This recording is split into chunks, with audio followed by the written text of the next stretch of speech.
Yalla, yalla, there's a grief that can't be spoken. There's a pain goes on and on. Empty chairs and empty tables. Now my friends are dead and gone. Yeah, because it's the post-WrestleMania bloodbath, future endeavorment, and where the horsemen, well, that's Ultra Kayfabe classified and not for your security clearance, infidels. But we're back here for the Friday locker room to run down all the mark-ass headlines. It's Big Stevie Cool. It's Hacker Haminie. It's Haminie Media Group. Yalla. Oh, there's plenty of Les Miserables out there this morning after no show last night. But based on advice of our legal counsel and what's happened with Project Veritas and some other things we were working on, we are not going to take the chance. So right now, we've gone underground. There's some mercenaries out there that we're partnering with, and we'll see how things shake out. But right now, that's for us to know and you to keep questioning and tweeting and freaking out about. But this morning, he's back with the serious part down the middle. He's been up working out since 3. He's had his egg whites, his first eggs, his shakes. He's had it all, man. And now I'm going to give him the shakes from the headlines, but it's my tag team partner, Big Stevie Cool. Good morning, buddy. Come on in, everybody. The water is just fine. It's boiling a little bit. Don't drag us down, please. If we try to escape the lobster pot, don't drag us back down. Try to climb up yourself. Do not be it's a slow boil for frogs like us, but it's becoming a quick boil. Yeah, I mean, all we can do is, we have certain brands to protect, and we have certain brands we all want to create. We look at it as a very exciting thing that we're going to be able to concentrate on, you concentrating on the Patreon stuff with the people that you work with, and also trying to garner more stuff, potential Russo brand news coming soon, hopefully. If not, it's just going to keep getting better. And then especially Sal and Pop It On with the NFO. We really want to put energy into making that the most easily monetized. Can't even say it because I'm going to be talking about money all day. Bidding wars. It's the easiest monetization model out of all of our brands. It really is. Star Wars, he can have a pile of dolls, action figures, Millennium Falcons, and money coming in, and conventions and appearances. It could be the next chapter for Pop It On, and I don't see him getting tired of Star Wars anytime soon. And then, of course, Sal with the things I've been seeing, very cool Mystery Science Theater type stuff that he and Chuck are working on, prop-based stuff I really have never seen on YouTube. Really? So when it does come up, just little things. I mean, I'm just talking about like pictures we've all seen of just what the rough draft looks like, but it's all very exciting. And that Sal will never be tired of that kind of stuff. These genres will, and I have to keep working out because wrestling sucks, and I guess I'll get a call soon. Yeah, absolutely. I know they put up whoever they is, maybe it was Jeff, I'm not sure, who's running the Russo brand Twitter, but good conversation about everything that's kind of going on in the end. Like, leave it in there when I stiff fucking Viking Raiders and Kevin Owens for being out of shape as the go home. I'm waiting, and I go, and here comes the text in 3, 2. I'm surprised I haven't got one yet from KO. But the way it cuts, it looks like I'm just insulting him. There's another 2 minutes where I put him over because I just want to see a guy like that be the best that he can be, and in the opportunity and spot that he has, and that's the exact truth for all of us too. I want everybody to grow their property to incredible heights and make themselves undeniable. And right now, along with some other things that are going on that we can't talk about, it's just better to lay out for a minute, and then we'll see what comes, what may. So, but May is right around the corner. Mayday. So get ready, guys. Even though there's an inch of snow on the ground here today, Stevie. When we left, it was 50s really? And yeah, it's snowing this morning, man. So welcome to New York, concrete jungle where dreams are crushed now. Yeah, with tax bills and everything else going on, man. Oh, I know something about the tax bill. My wife had asked me about that. She saw the number, which the tax bill was It was fair. I mean, I did it with TurboTax, not an ad for them, but they're welcome to pay for this. My cousin had been using them for 14 years, and his portfolio was every bit, if not more complicated than mine, because he owns real estate. He owns other assets that I don't. He has children. So there's different things, and they really do make it super simple. And I'm sure what's the other one, H&R Block? That's what they use. make it super simple for about a fraction of the price plus the protections. I mean, I could call a tax expert right now and talk to him. I really could. Like I've chatted with him when I was doing my taxes, and it was like $380 for everything. And now I have pretty complicated taxes, and it synced up with everything, and it was really cool. But then the bill came in, and my wife looked at it, and I'm just sitting there, and she's like, "You're really like you're very even about this and this and that." And I go, "No, I've just been getting my ass kicked for 30 years, and I can't fight it anymore." Right? Left. There's no gas in the tank. By the way, Biden said no amendment is absolute, which is probably like there's one amendment in there about slavery, I think. So yeah. But also the tax amendment, the 16th Amendment, I believe. Am I wrong? 13th is slavery, 16th is the 1913 Amendment, right? On taxes. I think so. Is that not an absolute amendment? I mean, first and second are not absolutes. What are we talking about? Well, they're not absolute. Does that mean we have to pay it if they're not absolute? I mean, the president, it's not absolute. If you watch a movie that might not even be available anymore, Freedom to Fascism with Aaron Russo, who died of a very quick acting cancer after the movie came out, which is very odd. But besides the whole thing about surveillance and the pizza, the famous pizza call, like we looked at your health insurance and it went up $15 because you're going to eat this pizza. Yeah. But there was a part in there where in Illinois, I believe, someone challenged the amendment. Someone challenged the tax amendment, saying it's illegal to pay tax at this level. They were ruled after the IRS stormed the restaurant, I believe, with guns and confiscated the furniture and all that stuff.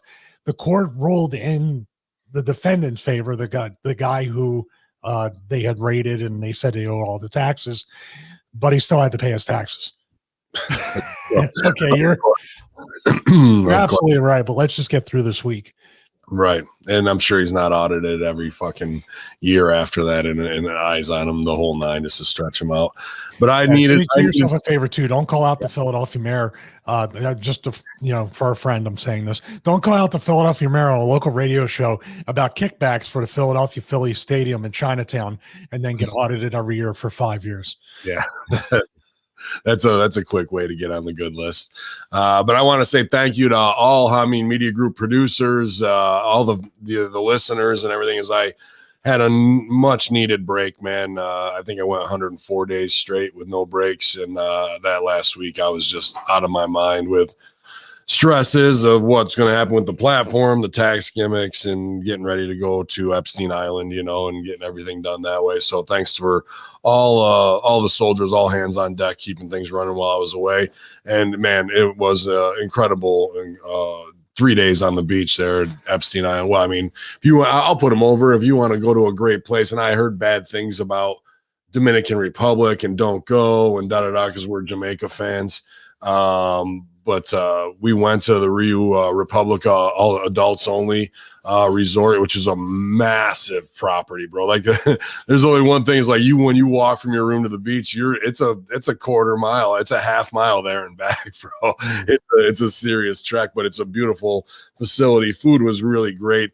People were awesome there. It's interesting to see, all right, you're in the Caribbean and what pirate influence had in developing these countries through slave trade or whatever it was, man. But like, you have Haiti on the other side of the island, which we don't really see much, but there's a lot of like sugarcane fields and all that we passed on the trip to the resort, which we just stayed there at the resort.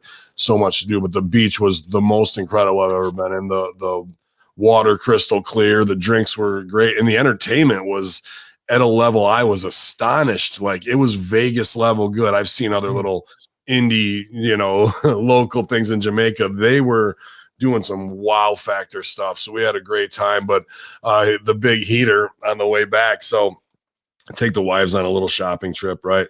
And bringing back gifts for people. And we like to get quality coffee. You know, we're big on the Blue Mountain No Jamaican. Broasters available in Dominican Republic, right? Well, yeah, but Broasters is right there with it, man. And I'm saying it wasn't available there. No, but Santo Domingo is available there, and it's a very good and chocolatey coffee. I like it a lot. And no, I'm not even going to do the line because the dude did it on NXT, and I wanted to punch him in the face, and I want to punch myself in the face if I do it. But we probably spent, I don't know, $60-$70 on coffee and cocos to bring back for our family and tribe, and get through security. It's security in Santo Domingo Airport. Like it's nice enough, but you realize you're not, you're in a second world country, right? They split men and women. You go through security. They give you the full pat down. Everybody checking everybody for everything weapons wise. All right. So it's like you're going into the club. We get around the back and one of the wives' bags gets flagged and they open it up. Dude, they take every piece out that you have and go through everything. Like I've never seen it security before. And we make it through the metal detectors. Dude, bags of coffee completely sealed, in the what we bought for. Whoop, she fucking 3 points them into this big fucking clear basket of shit you're not going to take, that you're not allowed to have this at all. So there goes $70 of fucking top quality coffee sitting there. And she conveniently forgets any English that she may know. And my wife starts freaking out because I can't be up there behind this yellow line only one at a time for security purposes. And she's giving my wife the fucking Matumbo finger wave and shit like that. No. Yeah. So I get up and I'm like, why can't we have that? Like we bought them in gift shop. Like you're here with fucking, resorts that you want to keep open in a time of COVID where they're losing millions upon millions of dollars. And we had a great time up until this point where this fucking cunt is going to shake her finger in my face. You can't take this. So obviously the mood's changed and I'm trying to calm myself down and the wives. We get through customs. This is only within 20 yards of each other. As soon as you walk through customs, gift shops on the other side, buy the exact same coffee, except it's got to be in a security bag, which is a plastic clear bag with a zip on top that they tape and it's got a number on it. That's the only fucking thing. Meanwhile, there's 2 and 3 drug dogs walking around. So if they really wanted to bust people bringing back ounces of cocaine, that you could, because I guess that's like the number one drug there, being so close to, wherever in South America to import. But there's 3 drug dogs there. Instead, this chick's just going to huck the coffee and whatnot. Meanwhile, I got fucking 3 rolled J's in my bag and this fucking dog can't sniff that out. So your dog sucks. Your security sucks. And fucking, I am getting through with whatever I want, but the shit you want tourists to buy and support your country, you're saying, fuck you. So we got to spend another $40 on coffee in the gift shops on the other side where mine sat 40 fucking yards away and in a big bin. And I hope it's in their break room today. And I hope somebody fucking chokes to death on it. Well, my conspiracy theory was that they empty those bags and put them in the bags that are 40 feet away, and they're making money off that. Yeah, dude, like that's it was just all like, we had a great time. So if there's one rib that's like the fuck you, like, so be it. But lesson learned, don't spend money in your country anymore. That's only going to hurt them. I'm going to go back and I'll get the coffee, but I'll do it like that. Hard lesson learned, like good rib. You're going to fucking ruin somebody's time of possibly coming back over that kind of shit. Just absolutely asinine, bro. Well, my trip to Dominican Republic was slightly different because I took, my accommodations were booked by a wrestling promoter. Okay. So I was not on the resort. I was in the neighborhoods across the street from a brothel that I wasn't aware was a brothel until all of the girls came in and started ironing the clothes for some of the guys. Like, wow, they have maids to iron your clothes. Then I came back for breakfast and there the girls come with some of the guys and are having breakfast with them. And I said, that's weird. The maid, I said it out loud. This is how naive I am. I said, so the maids come and have breakfast in Dominican Republic with the guests. And they looked at me like, you're such a fucking baby. And then I found out like the last day what these girls were. And I said, yeah, you guys are all pigs. I was like, hope you get AIDS. How was that working a show in Dominican Republic? So terrible. Was it? They don't start the shows on time. I literally the first night I started the show at 9:30 p.m. You go there and you're like, okay, it's a 7:30 show. At Puerto Rico, I heard was like this too. They just start whenever they feel like starting. It is the weirdest thing. I went out and rang the bell and I go, show starting, everybody. And I was like, you're looking at like the guy who booked me, who I knew. It was just like, what are you doing? And I was like, well, we're starting the show. He goes, oh, no, that's not how it works around here. I was like, just like when you booked me at the whatever hotel it is. I was doing a lot of yoga at the time and there was no gyms. They had a pool in the back and it was all cobblestone. It was kind of nice. I took my blanket out to use as a yoga mat, the top quilt, right? Because it was dirty anyway. So threw it out there, did everything, and little kids started coming up as I was doing the yoga and just like touching my hair. It was bizarre. You and Biden. I mean, that's the whole thing. No, they did it to me. They were Biden. I was the daughter, the girl. But I would never. I mean, there's certain things like it's cool that I got to go to certain places, but without the WWE umbrella of protection, say what you will about the company, without the WWE banner over the group, it's a completely different experience. I've been to Puerto Rico with WWE. I've been to Japan, Puerto Rico, not Puerto Rico. I was in Puerto Rico, San Juan, Thailand, Australia a bunch of times, Scotland. I've been just about everywhere they were going at the time. Right.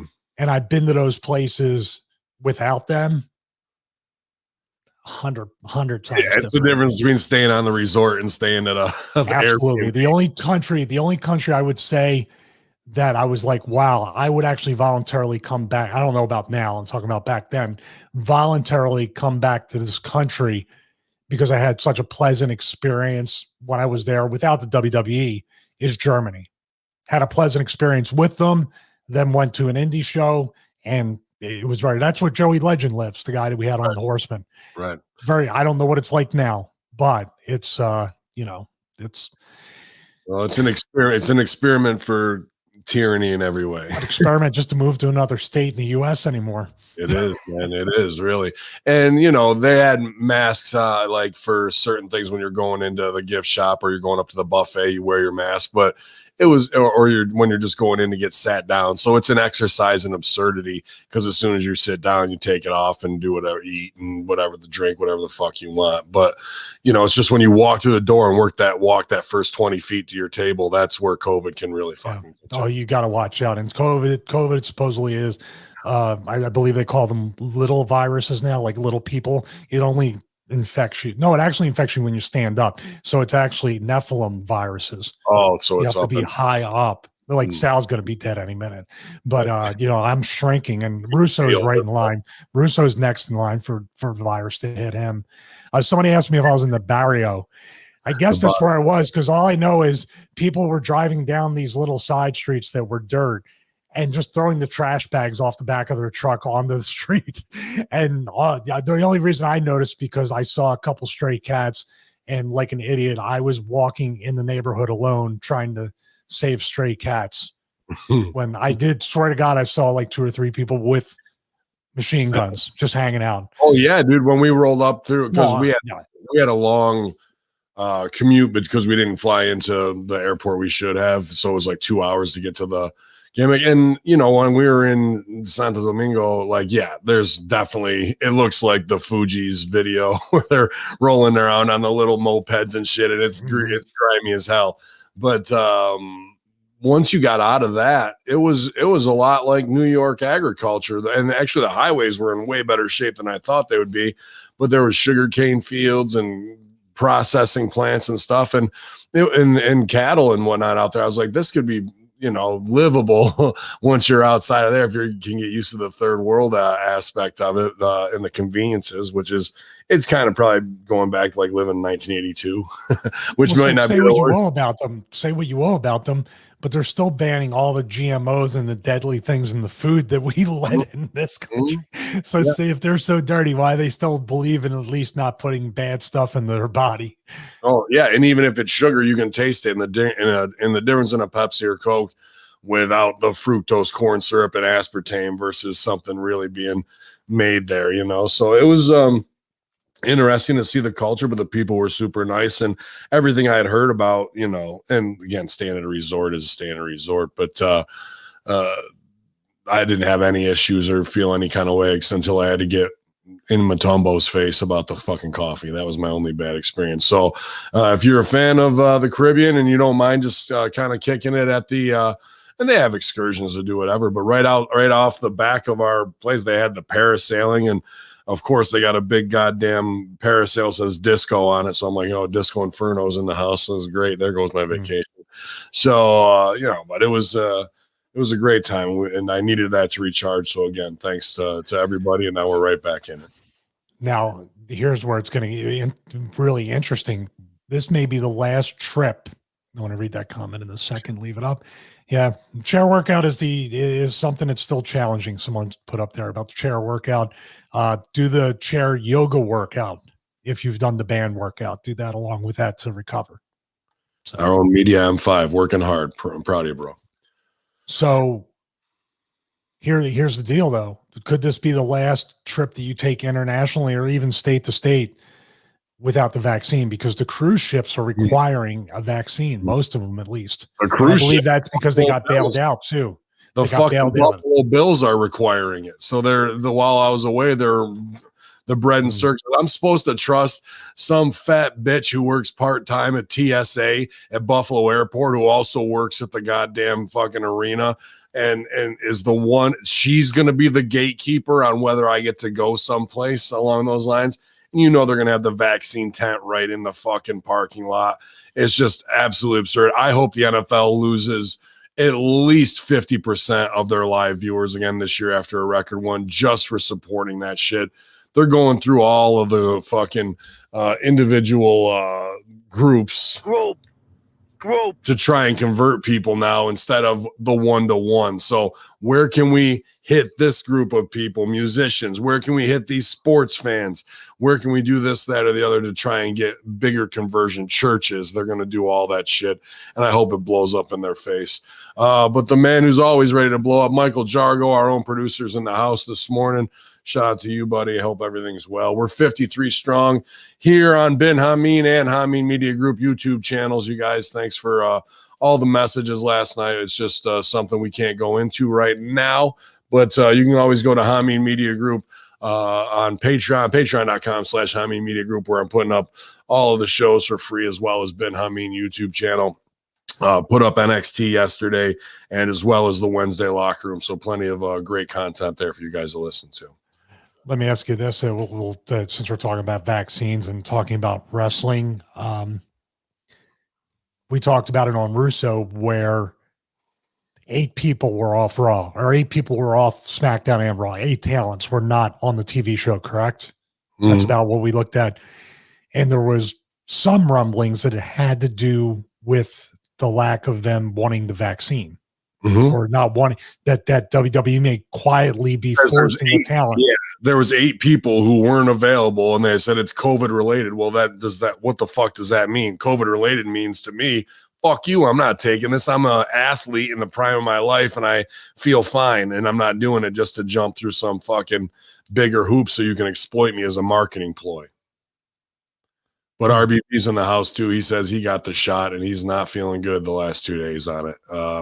Some disturbing video GGP sent from a drive-up vaccination where somebody starts going into seizure right in their fucking car.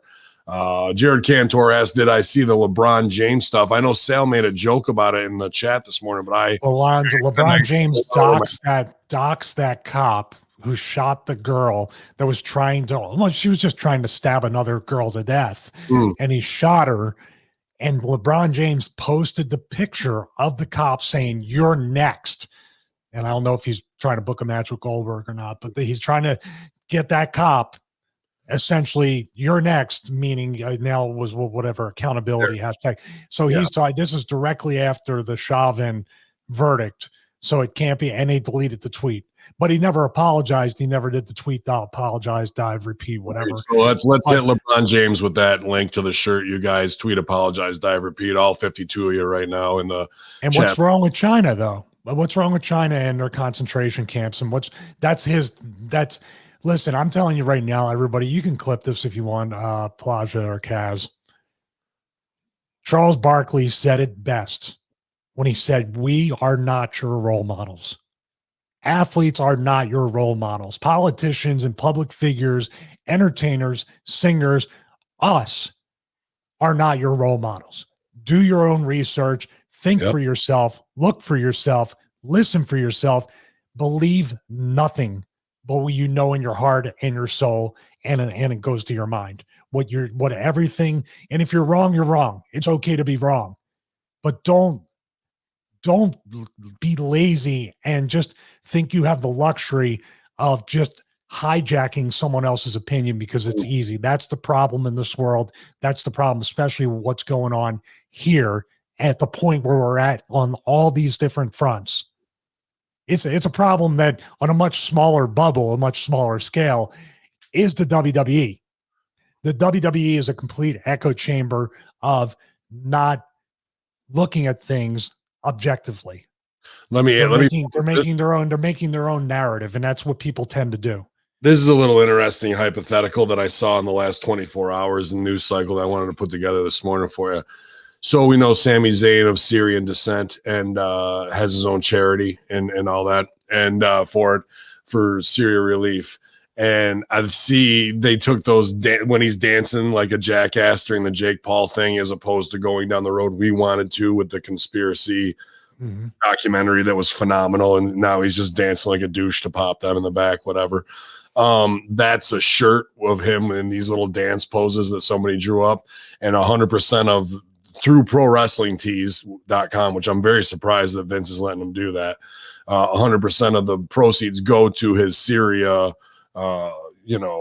charity. And okay, noble enough. I take no umbrage with that. However, you want to play into the bigger globalist part of it. I see the story of Iran now enriching uranium to 60%. 90% is what you need for the bomb. 60% is the excuse they're using for radioisotope type medicine. Everything's always under medical, right? That's how we fucking market and bullshit everything. Then I see, not saying, and people are like, they want the bomb to fuck over Israel. Then this morning I see that Syria is launching missile strikes near the shit with Israel, and Israel is ready to retaliate and fuck over Syria.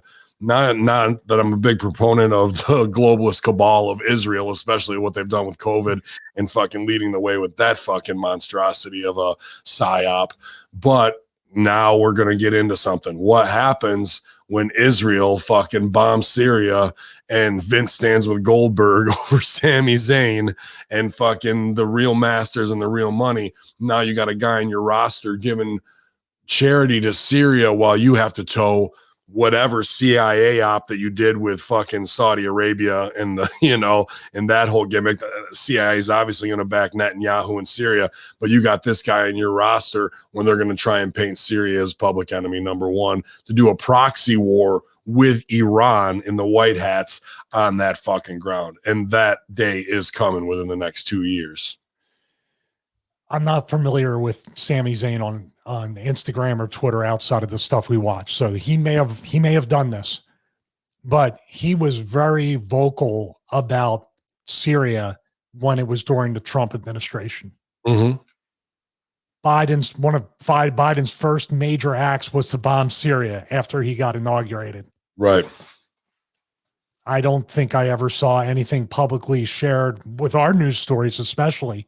I think you would have brought that up on the locker room as news, right? Because you brought it up when he was talking about that with Trump. Mm-hmm. So what's the difference? That's it. Well, I'll come back to that. Jesse Ventura said there's no difference between either party. So if you're going to say whatever for Trump, you got to say, and I'm not defending Trump. I'm saying, hey, this vaccine stuff and this Operation Warp Speed and these vaccines coming to market years ahead of what they should be was on Trump's watch. So for everybody that's praising him for how fast it came out, we are not two people that are doing so. Exactly. So which side are you going to fall on when it comes to it? And then this was interesting. Senator Ted Cruz puts up, come on, catch. The Green New hell yeah, bitch. Yeah, Oh, the Green New Deal will destroy American and energy industry as we know it. Sammy retweets, "Hell yeah, bitch!" And then a guy who I'm trying to get an interview with because I love his music, but he's very leftist. The Mountain Goats own John Darnielle says, "Say it, Sammy." So if you haven't listened to the Mountain Goats Beat the Champ album, you definitely need to go do that today on YouTube. A phenomenal folk album about really great wrestling songs, but these artists that we collude and collaborate with who feel one kind of way, and then when the switch goes the other way and it's proven to them that there isn't a right horse to back, all those horses are in the same fucking barn and you ain't in it, but you're getting played a certain way. What happens when that does go down, when Israel does fuck over Syria, when the American line has to be? And here's the other thing, just from a worker standpoint, I get it, we want to be, men of character, but he's in WWE, just finally getting over after this whole time, after Uber driver, after fucking Ska, after Fidel Castro. Then the conspiracy thing was interesting, but now it's more of a douchey kind of Hollywood type thing, but he's still more over than he's ever been. Why would you risk that for this type of shit? And if you and I as workers have the foresight and fucking vision to see what's coming and we don't have jobs, we would never play it like that if we were in that fucking position. So all of these little things now that are not going to be evergreen. They're going to come back around. And if they're fucking watching over Mickey James and Chelsea Green going back and forth in their little gal pal thing and that pisses them off, what the fuck do you think shitting on Biden or going in on the Green New Deal when, look into that, you guys, it's only a $300 trillion tax for the next 20 years. It's going to fucking redo everything to lithium batteries, self-driving cars, all fucking grid where you're tracked every single second of every fucking day. That's what's in the Green New Deal. And it's going to cost for the next 500 years to be paid off. So we'll be long and dead before any of it goes. And it's all a front loaded work anyway for those guys to steal hundreds of billions of dollars. Mm-hmm. Al Gore became a billionaire off of yeah. Well, if he only got 12 years left anyway, like now it's 10 years for AOC, then what are we talking about? A 20-year deal for? Like, I want to go back to Sami Zayn talking about how the energy industry will be destroyed. And I'm somebody that it breaks my heart to see any homeless person, to see anybody suffering, somebody who lived in his car a couple times early in his wrestling career. I understand what it's like, to feel hopelessness, to feel like what's going to happen tomorrow. And I don't have a kid next to me in the back seat, like some families in 2008 who lost their house because the banks got bailed out, but the people didn't. I understand the anger of all that stuff. I can't even say what label I put on myself or you, because we're just two men. Our views and everything are fluid according to situations, not flip-flopping. It's just, we have to look at the whole thing. And not die hard to some party where I have to toe a line. Yeah, well, what do they think? So once again, they are not your role models any more or less than we are. But when I look at it, and I look at these people that want super high taxes, that want all this stuff, and they want things to happen that are morally superior. I'm not saying morally right, morally superior. Why do you people have accountants? Why do you people have multiple homes that you're writing off? Why do you even just file taxes why do you file write-offs? Why does the Sami Zayn write off his hotels, his rental cars, his meals, his per diem? The Sami Zayn take the standardized tax deduction. You're implicitly, like, when you start making money, like I say, today's poor liberal is tomorrow's wealthy conservative. Yeah. You don't have shit. You want it all paid for. When you start becoming successful, even we're by no means even 6 figures a year or anything like that, but what we make is ours and we work hard for it. And every wrestler, every independent contractor, every employee, every company, every small to medium to large business, they all to some degree earn their money and work hard. Now, politicians are a completely different thing. They do shit except stir it up so they can still. Even how they live doesn't even come close to matching the money they make. So where is the fucking truth in that? Well, because here's the thing, they can do legal insider trading. It's done repeatedly, but we let it happen. Just like a bad relationship. And there's 501c and charities where they're just funneling fucking lobbyist money that's never claimed, and it's put into some other bullshit, and they've got a secret checkbook for that too, bro. Like it's lie upon lie. At the end of the day, Sammy, I fucking salute him for sticking by his, having moral claws and compass for what he believes in. But at the end of the day, you're in the fucking mafia, bro. You're in this shit no matter what. You don't get to that. We're all making compromises. You're making a compromise by working for that lunatic and working within that system. And you've had to politic to some degree. It's not a pure meritocracy. Right. So you've had to do something. You've been up and down with that company. I would say Sammy and Kevin, for however I disagree with them, have stood up publicly or spoke out publicly for what they believed in more than most wrestlers that I know. Well, they have a reaction that's not thought out well sometimes. No, but they stick by it. They double down on their. They double down. Did they really stick by it when they wanted fucking Riker and those guys fucked over? They came out and did a quick 1-2 because they were butthurt because those guys actually got the fuck out there. And I'm not trying to put over the war for oil post 9/11 bullshit, the hunt for lithium batteries and heroin part 2. But at the end of the day, those guys got out there and fucking were IED'd, shot at, rocket propelled grenade, because that's what they did in the post 9/11 psyop, was sign up to be fucking soldiers. Meanwhile, these two Canadians who have never stood a post and maybe never even pulled a trigger are the ones who are going to say, I would punch you in the fucking face if you didn't take this shit down right now. They didn't earn anything except Twitter thumbs. Those guys fucking put their necks on the line to fucking not come home. There's a difference in integrity there, in my opinion, dude. Those guys had to borderline almost silently apologize for it and take like Vince Russo on the recent episode of Raw SmackDown Review, or was it on Master Shoot? I think it was on Master Shoot. When Vince went back to WWE in 2002, and Vince says, "Well, you're going to have to eat shit, pal."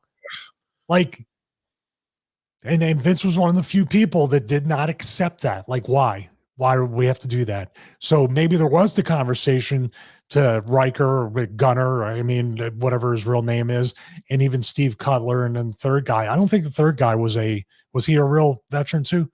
Yes. I would. All right. So all three of them, and they might have stood there like the Hurt Business and said, "No, I believe what I believe," thinking maybe Vince would be like, "I respect that because Vince is a patriot, and Vince allowed this to happen." Vince allowed SJWs to dictate what he was going to do with these guys on the school brand, the wrestling school brand. Yeah, on the cancel. Okay. No, what they did too, Ben. What Sammy and Kevin did was the same thing as I said that kills careers. When Vince goes, "What do you think?" and you just go. So if people watching video or audio, listen to the audio, I just shrug my shoulders and just kind of winced a little bit. You don't got to say no, but the fact that you didn't say yes is enough to bury anybody. Right. So when they came in that little quick jab, it was enough to plant the seed. And the Riker and the guy should have came back and go, "Fuck you. We'll see you in the locker room. We'll see who. See you say that to our face." That would have gotten the national news, because I would have walked right up to both of them if I was these guys and said, "Say it to my face." And if they did, I would have punched them both right in their face. Fuck you. You don't. I serve this country. You didn't do shit. That's you're not from it. You make. I don't know the stories that Gunner told, but Vince told me that Gunner would tell him stories. That's how he got the name Gunner. He was on the back of the truck shooting as people were shooting at him. You don't get much more hardcore than that, man. No, but you want to safety hide behind Twitter. So I don't know. It's just going to be an interesting situation with these tweets later on when the real shit pops off, and then he's kind of caught in between a rock and a hard place. Or that SJW, I feel one way because the wind blows this way, and then the reality of my money getting cut is another, and then we'll see which way you dance. Somebody's Cujo says, I don't think Wesley Blake was a vet, but I got to I mean, I don't know fully. I don't want to say no, you might be right, but I'm pretty sure when they put Forgotten Sons together, they put it all over that they all were, if I remember correctly. Now that could be a work, but I don't see why you do that, because that would set you up for some stolen valor type shit, and that's a fight you do not want to fuck with. So, something else we don't want to fuck with is today's headlines, but there's plenty of them to get through. Great talk this morning, Stevie. If you want to catch up on my opinions, ignorant opinions on the Derek Chauvin trial and sentencing, Big Ray and I had a very, very interesting and intense 30-minute conversation to kick off the Next Level review. I just kind of give my views, and so does Ray on that, but it was as great a conversation as this was this morning on things that are going on in our very strange world. But let's escape them and go to prowrestling.com and Wrestling Stink and look up all of the news that nobody wants to hear. Stevie, you ready, buddy? I guess so. How's this an escape from anything? Yeah, it's not. It's more torture, I guess. It's like escaping Guantanamo for Guantanamo's next door new facility. For Abu Ghraib. I made it out of Guantanamo, and now I'm in Abu Ghraib. Sweet. Oh, shit. One that I got up here already. We'll get through it. Damian Priest talks about what they said to him when he came back through the curtain at WrestleMania from his Bad Bunny match. He says, when I got to the back, one of the first people to grab me and hug me was Triple H. He said, this is what I wanted for you. I knew you could do this.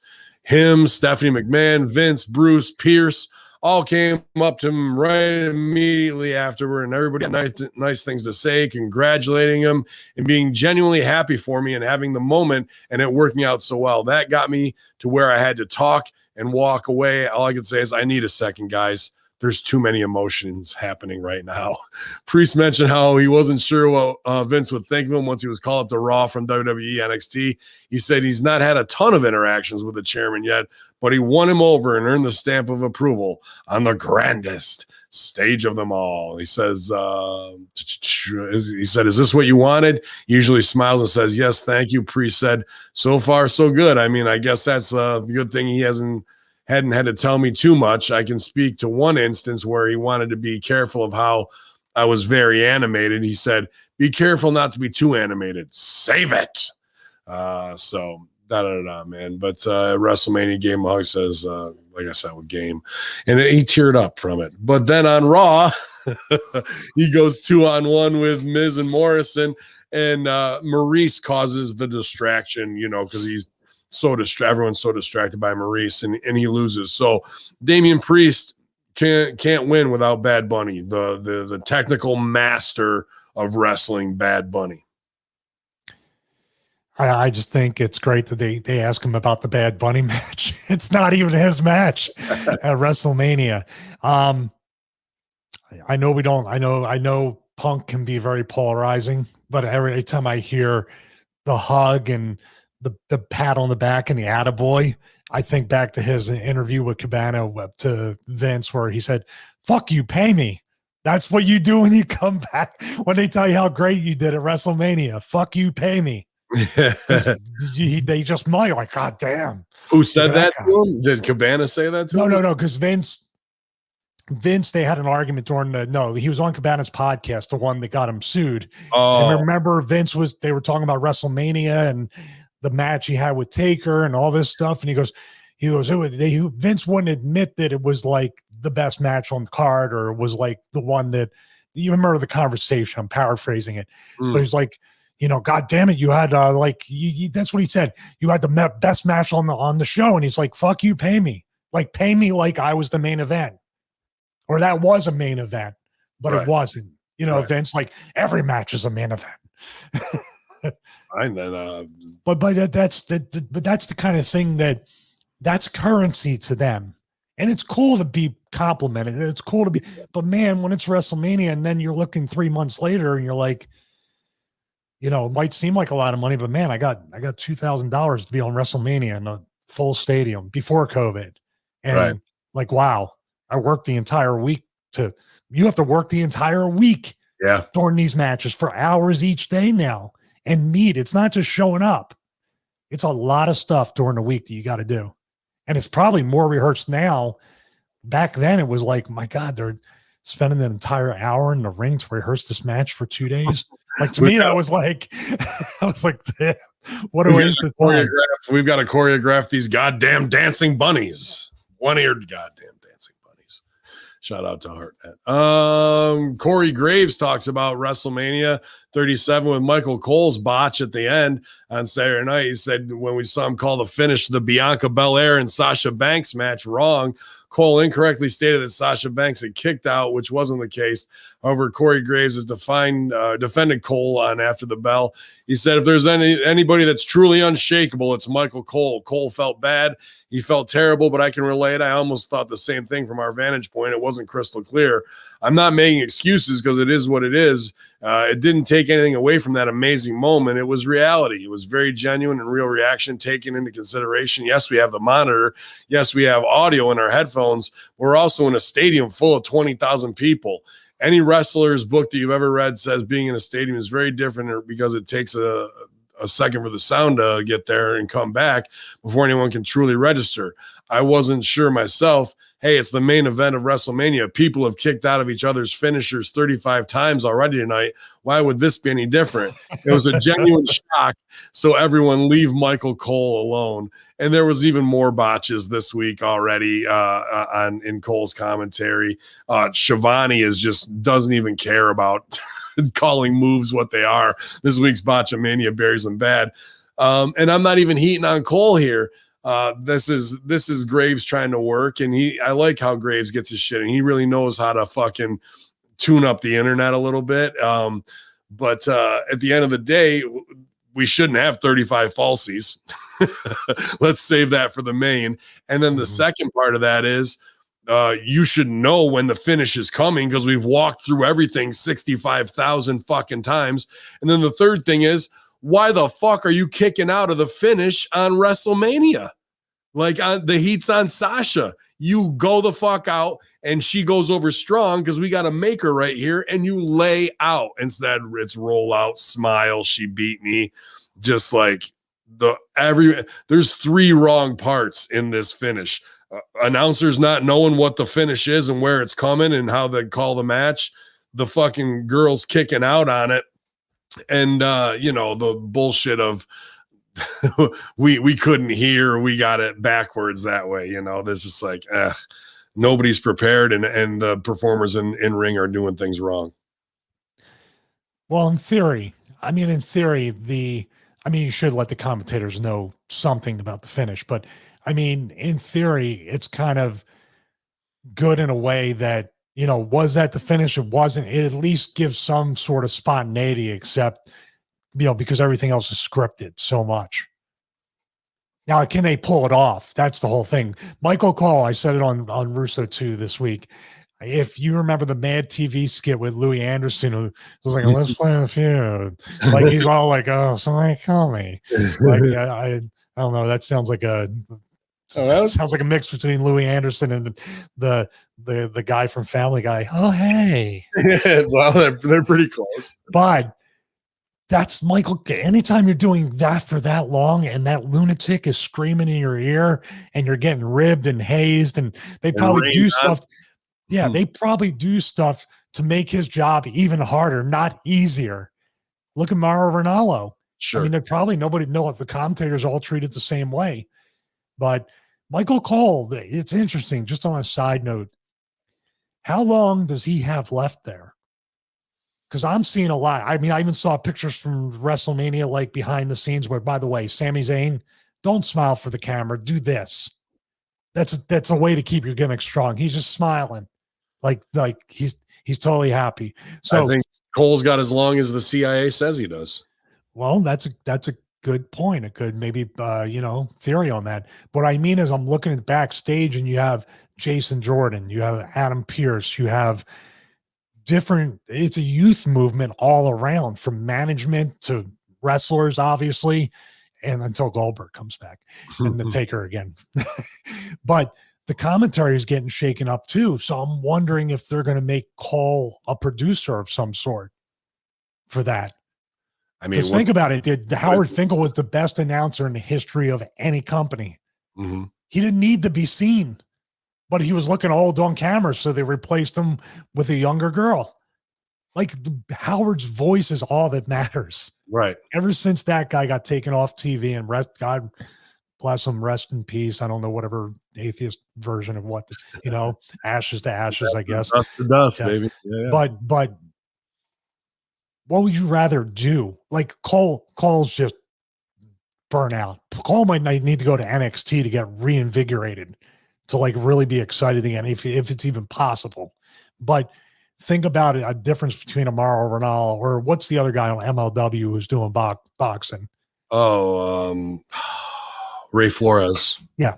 McAfee sounded more like a big fight announcer than Cole, and this was his first night doing it. Pat McAfee thinks that he stunk on WWE commentary in his debut. He says there was no real sit down like, hey, you can expect this. I had no clue it was going to happen at all that night. No clue. I do believe that this is the plan going forward, just to keep me out of the blue. If so, I had an absolute blast. I don't think that I was anywhere near what I can get to as a commentator for pro wrestling.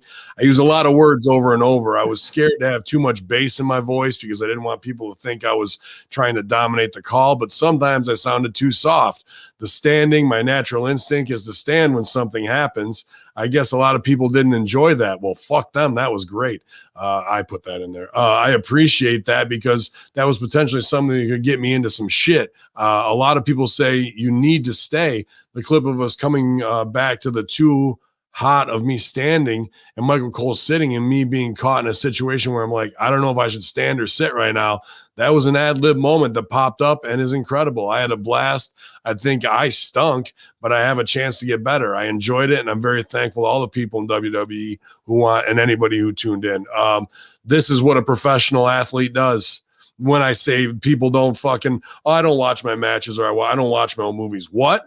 Well, how the fuck are you supposed to get better? This guy's uber critical of even the bass in his voice or whatever. And I get with the standing, I like it because that brought excitement where everyone else has mailed it in for so fucking long. But from a worker's standpoint, if that dude's already a draw from the NFL and he's standing up, workers could get jealous. And I don't even think they would, but I don't know if I would have pulling focus. Like, people think that pulls focus from the match and da-da-da, but we're in a TV scenario. So just show them for a quick second. You don't have to keep it there, but I could see the heat coming down, being like, you can't stand up. The boys are going to get hot at you that you're pulling focus and going into business for yourself. And they make him paranoid. And that's why he's got to release this fucking statement instead of going, fuck you, bro. I'm more over than wrestling. Wrestling sucks right now. Let's do something different. And if they're worried about me standing up and they get one shot of me, then that means they fucking suck in the ring and they can't hold focus either. If me standing up for 2 seconds on commentary is enough to shake them out of their professional boots, they need to go back to the drawing board, not me. But they're already in McAfee's head right here. You can see it, and the little wrestling paranoia is creeping its way in. I'm shaking my head at that kind of thought, which is absolutely true. He's already now criticizing himself is what a professional does. He wants to be that way. By the way, the old man, the lunatic, wasn't there, so he could have been yelling at him, "Sit the fuck down, sit down," like, But Pat McAfee at his worst, if he did indeed stink, which he didn't, it's still 100 times better than any other commentator they've had in the past 10 years outside of Jay. He's already up there with JR, Lawler, Ventura, dare I say Vince. Mm-hmm. He brought that big fight feel. I'm leaving out Mauro Ranallo and other people, but I'm just saying the people that most people know. Stop, Pat. If these people are going to get jealous, this is the thing I hate about pro wrestling. And I was no different than anybody else, but I had to catch myself, shake my head and go, what the fuck? I mean, you got to do better. You got to do better. That guy's proving how you're not doing better. That guy's in better shape. You need to get him. These things are fixable over time. But when you sit there and you create an atmosphere of this guy's so good, so we got to drive him out, or we got to make him, we got to make sure he's in check and doesn't want, quote, heat with us. Right. Well, goddamn, Pat, you became a multimillionaire almost technically overnight by getting heat and saying what people were afraid to say within the football industry. You talked about amphetamines. One of your most popular videos on YouTube is exposing amphetamine use within the NFL. I'm not a fan of, like I told you, I think I said it on Russo. I mean, I keep going back to that, but it was really one of our best episodes of both of those things, covering these things. Pat McAfee, like I said, nobody's a role model. You should never look up or idolize anybody. But I look at Pat McAfee and I say, that's what I want us to be, either individually or together. I absolutely want to steal everything from Pat McAfee because that dude got it right and didn't sacrifice. And I'm going to go back a little further. This guy was so far ahead of his time. He was on the NFL Network, I remember, and did a guest spot, showed the same personality and everything. And those TV executives were so fucking stupid, you never saw him again. I was like, there's something to that guy. He was still playing too. They had it. The NFL Network had it and said, nah, that's not what we're used to. Wrestling has it now. Wrestling has clueless producers who fucking don't hire the right people. Well, we've met some of them firsthand. Yeah. But this guy is better than your product. So your product should come up to his standards. Don't drag him down. And by the way, I said it and I'm standing by it. You think he's a mark. You think he's just coming in because I'm a wrestling fan. This is a boyhood dream and blah, blah, blah. Pat McAfee has it in his mind that this is a stepping stone, an audition tape, a way to sharpen his skills for Fox NFL Sunday. That's his goal, not your show. That's his goal. That's why he picked SmackDown, because he can go to the Fox NFL affiliates and commentate games, or be on Fox NFL Sunday or a halftime show next to Bradshaw, Strahan, Howie Long, and I think they have Tony Gonzalez on there. I want him with DC, Joe Rogan at UFC too, man. Like that, when you see DC and Rogan react when somebody gets hit with something, that's exactly what McAfee was doing. Yeah, that's exactly what McAfee did it on.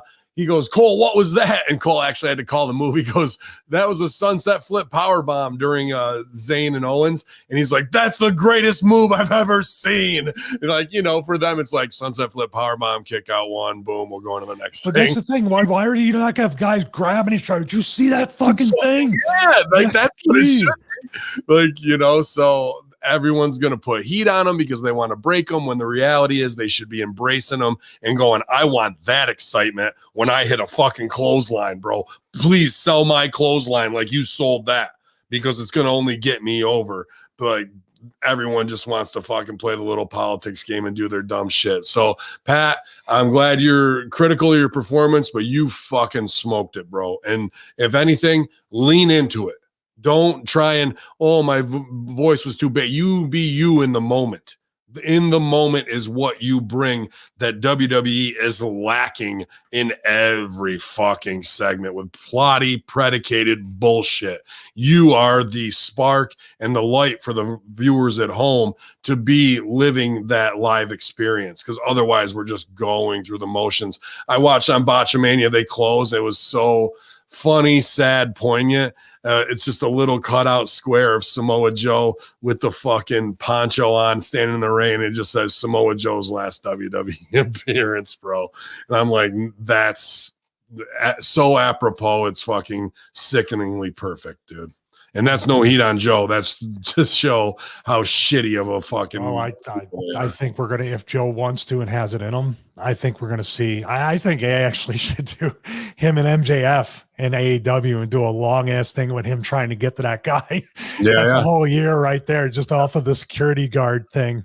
Well, they'd shotgun it in 2 fucking weeks. Yeah, tonight Samoa Joe debuts. Later on tonight, Samoa Joe wrestles. Later on in the second hour, Samoa Joe loses his first match. Yeah, and there's 3 run-ins on The each. streak is over. Every segment last night had a run-in on it at the end. Every match. Hey, it's sports based, man. I've seen lots of people. I've seen people like the Patriots were playing the Dolphins one time, and one of the Dolphins players was disguised as the first down marker judge and hit Brady over the head. I mean, that was a hell of a finish. Didn't you remember that? It was good. I liked. My favorite was when the Raiders showed up at the Broncos game at the end when they were fucking celebrating and beat the shit out of all of them.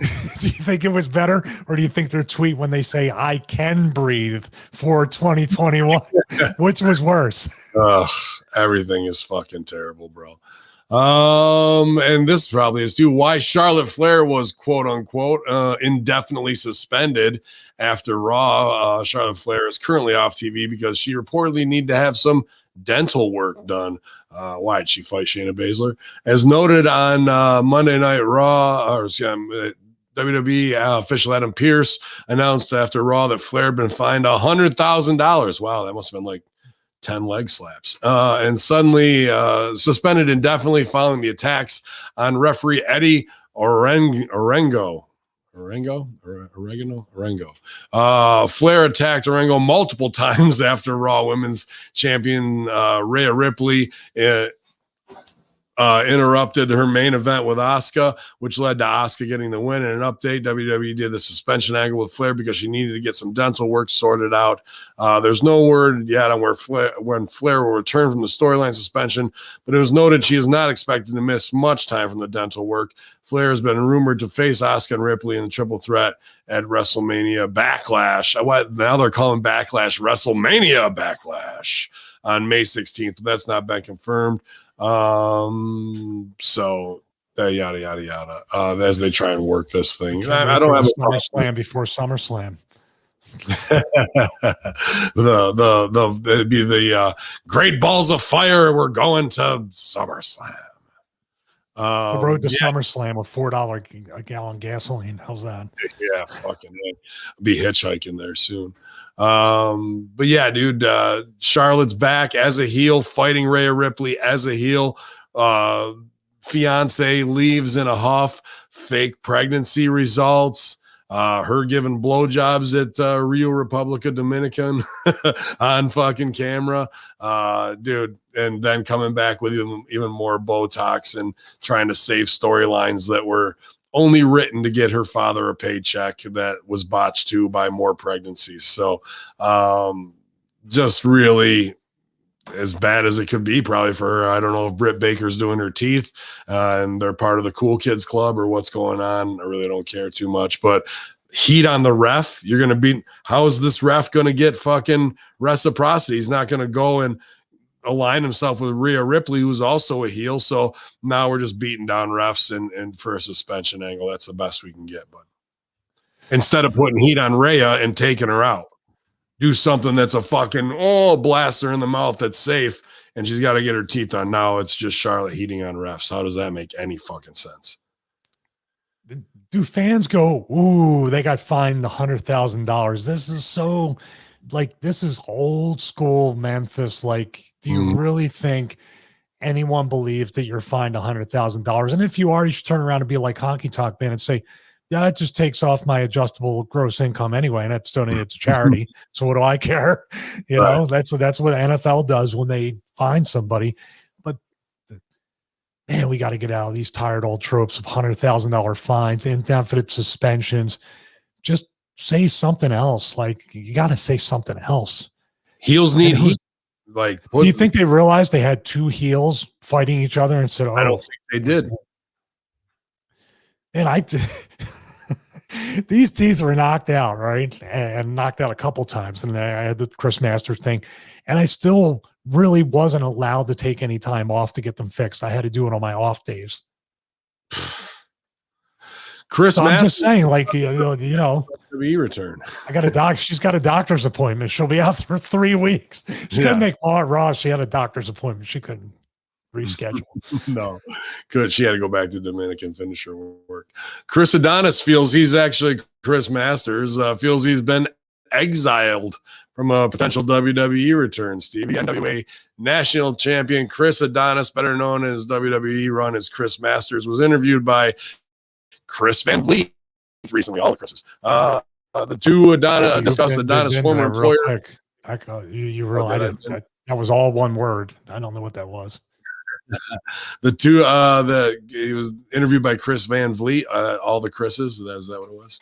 The two discussed, it's weird because I don't have a glitch thing popping up. So sorry, guys. The two discussed Adonis' former employer, and while he won't dismiss a potential WWE return, he doesn't see it as being in the cards. He says, I'd love to come back for a Royal Rumble or something like that.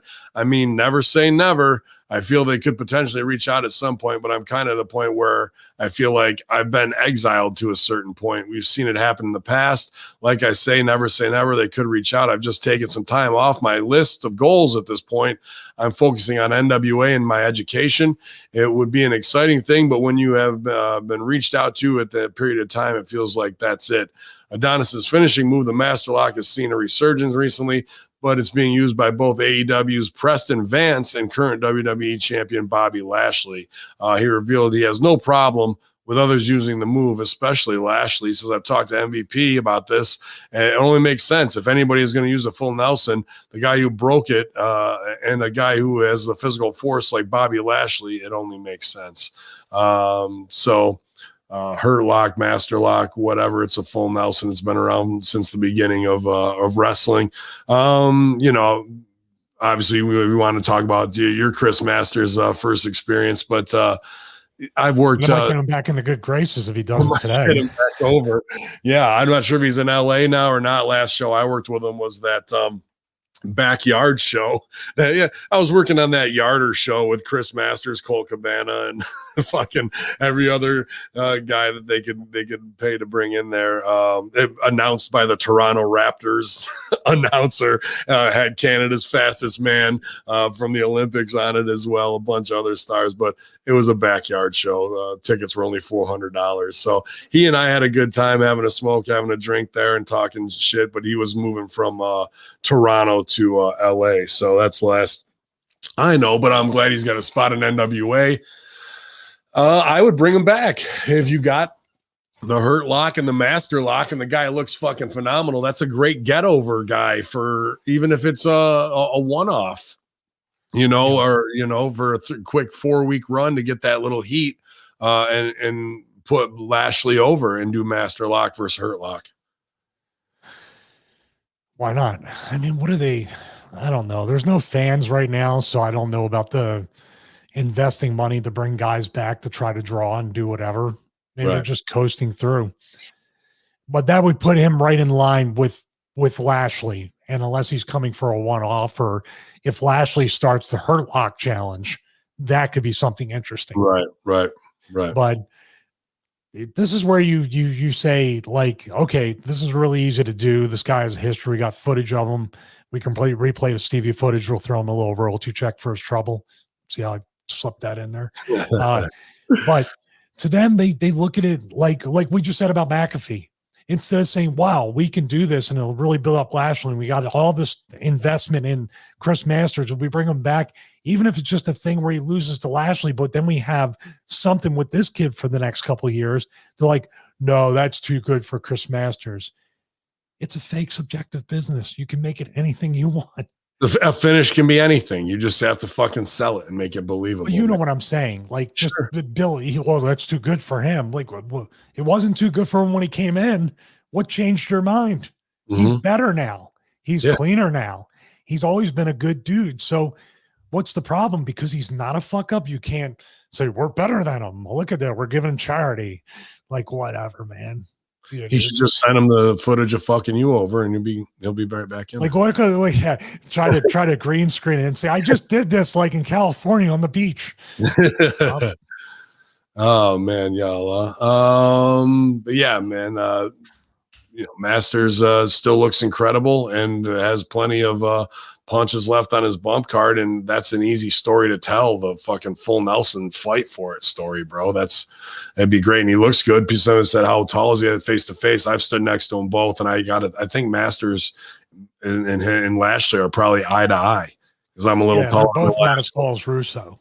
No, neither of them are. No. Somebody who says he is tall and he's gonna fight like hell to get like no other to return to the ring is the limitless one, Keith Lee. Maybe he was off television for a while, but he stated he's gonna fight like no other to get back on TV. I miss you guys as well. All others express this sentiment, whether in DMs, tweets, or comments. I miss you all. But do not fret. I will fight like no other to return. And when I do, we've got a lot of ground to cover. Hashtag Legion. Now, is this going to hurt him? Because he's going into, oh, you're going to come back? You're going to fight like hell? What does that mean? Well, let's see if you lose 40 or 50 pounds. Let's see if you stop doing whatever it was you want to. Let's see if you do the change. It seems like, is this guy motivated, or are they in his head, or is he trying to send a message to the office and then they'll go, oh yeah, you're on the shelf for 3 more months? I'm not sure here. I think these types of tweets are dangerous when you claim you're going to do something, and that's a challenge back to them where they'll go, we'll see. And if he doesn't lose 40 pounds where he's undeniable in size and doesn't have the gut and whatnot, so Vince wants to use him again as a new favorite toy. Otherwise than that, could spell disaster when you set yourself up for these things because you're not playing the political game the right way. But why? What you brought him on TV looking like that? The work is one thing, the selling and not being a big guy, not playing to his size is another. But you brought this guy who looks like a monster, walks through an airport, as Vince would say. You notice this guy, he's big. He's a huge guy. He's got to be a wrestler. Vince loves that. And whether he has a six-pack or not, I'm just saying, yeah, getting in shape is good, but bringing him up thinking, like Vince had said, you brought me to this point. I'm good enough to be in the WWE. Then as I'm here, you're telling me I'm not good enough to be. That's the problem with the infrastructure of the entire system. Mm-hmm. Do you agree with that? Yeah, absolutely. It's not Keith Lee's fault that they told him he was that good all along, only to tell him that, oh, by the way, you're on the main stage now. We're going to point out every flaw you have. That's what NXT is for. So that way, when you get moved up, you're there. They create a path for failure rather than a path for success. And they set him up for success in the first one with Brock just selling for him as he walks down to the ring. He got him over without ever touching. So they put that there, and he won against Randy Orton in his opening match. So once again, we debut, we win, then it's all downhill until we give you your vignette a year later, because I'll have vignettes this time. And I just saw a thing that he's posing with Mia Yim, his fiance, with like an engagement photo or whatever. Mm-hmm. Don't think that they won't put them both together and bury both of them. And Mia Yim is in incredible shape, but is that another reason why fucking retribution is done? Because she's supposed to be a badass Antifa. Meanwhile, she's saying, don't call us terrorists and shit like that on her own social media. And then in the next breath, she's fucking being Mrs. Keith Lee. So now you've ruined and that's a girl who could have come from Impact and debuted on the main women's roster as Mia Yim and gotten the fuck over. Now she's bastardized in a shitty angle. She's going to SmackDown to start over again. And yeah, that was last week. I thought they put them together and maybe put Miz and Maurice over on them. That's what I saw maybe happen. Slapjack and her are going to Wesley Blake are going to fucking SmackDown, I guess. I'll leave him back if he can't get that over. So we'll see how they fuck with him based on these social media. He's a good guy. I've been around her a few times. She's a nice girl. These are good people. So what they're doing or the way they are, even though the Twitter stuff can be a little bit much, and that's why I'm not on there, and his name's Hopeful Lee. So these are things they do see, and this is selling for them. But in the normal world, when you're wanting to come back to work and you really love what you do and all that stuff, more times than not, you will advance in these fields. in wrestling, when you truly love what you do and you put everything into it, and they're hitting each other in the side with their elbows, going, "Oh, we got one on the line now. Let's ruin them." They We don't even care about making money. All it takes is this look, right? That's all it takes is got them fucking, and where we're going from there. Let me see. Just because we were talking the Twitter thing, got a real good taste of how much of a family they are.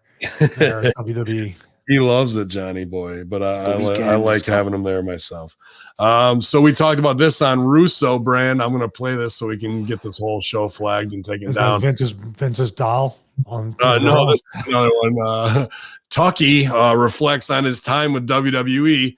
Quote, "I learned so much." Instead of reading all this, I'm just going to play it at Real Levi Cooper. If you want to go follow Tucker from Otis and Tucker Heavy Machinery, who was just future endeavored. So we talked about, and Vince goes, "Why the fuck, bro? Why are people thanking The Office after you just got fired? Why? So you can play the political game to leave the door open and da-da-da." Like, and this is all part of the weird chess match of I've been fired and now I have to thank everyone so I can leave the door open and do good business, that hopefully possibly suck dicks to come back again, only to be abused and possibly misused and fired again. Best time of my life. So here we go. You know, the weekend has come and gone, and I've had a chance over these last few days to do some reflecting. And so I want to take this time to say thank you. Shut that goddamn dog up. Men and women who made my time in WWE a more enjoyable experience. You know, the men and women of the locker room, so many incredibly talented individuals doing so many great things. I learned so much from you guys, and I appreciate it.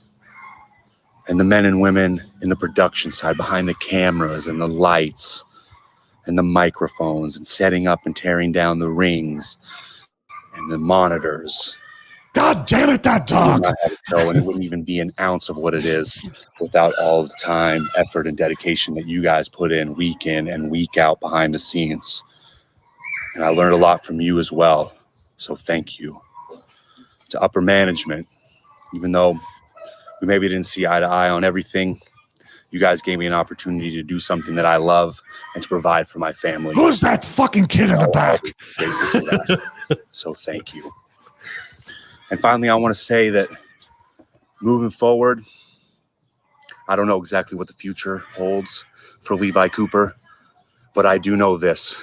I am infinitely excited to use the lessons and skills that I developed while in WWE over these last 7 years and apply them to whatever it is moving forward.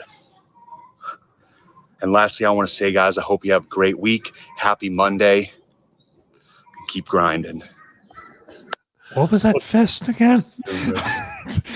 Was he the guy? He was the guy against the plexiglass. He was the guy. Dude, that sounded so... I'm sure he's a nice guy, but that was the NXT promo level. Like I know he's not going to get as much hate as when I gave people advice after I got released, but still, that was bad, dude.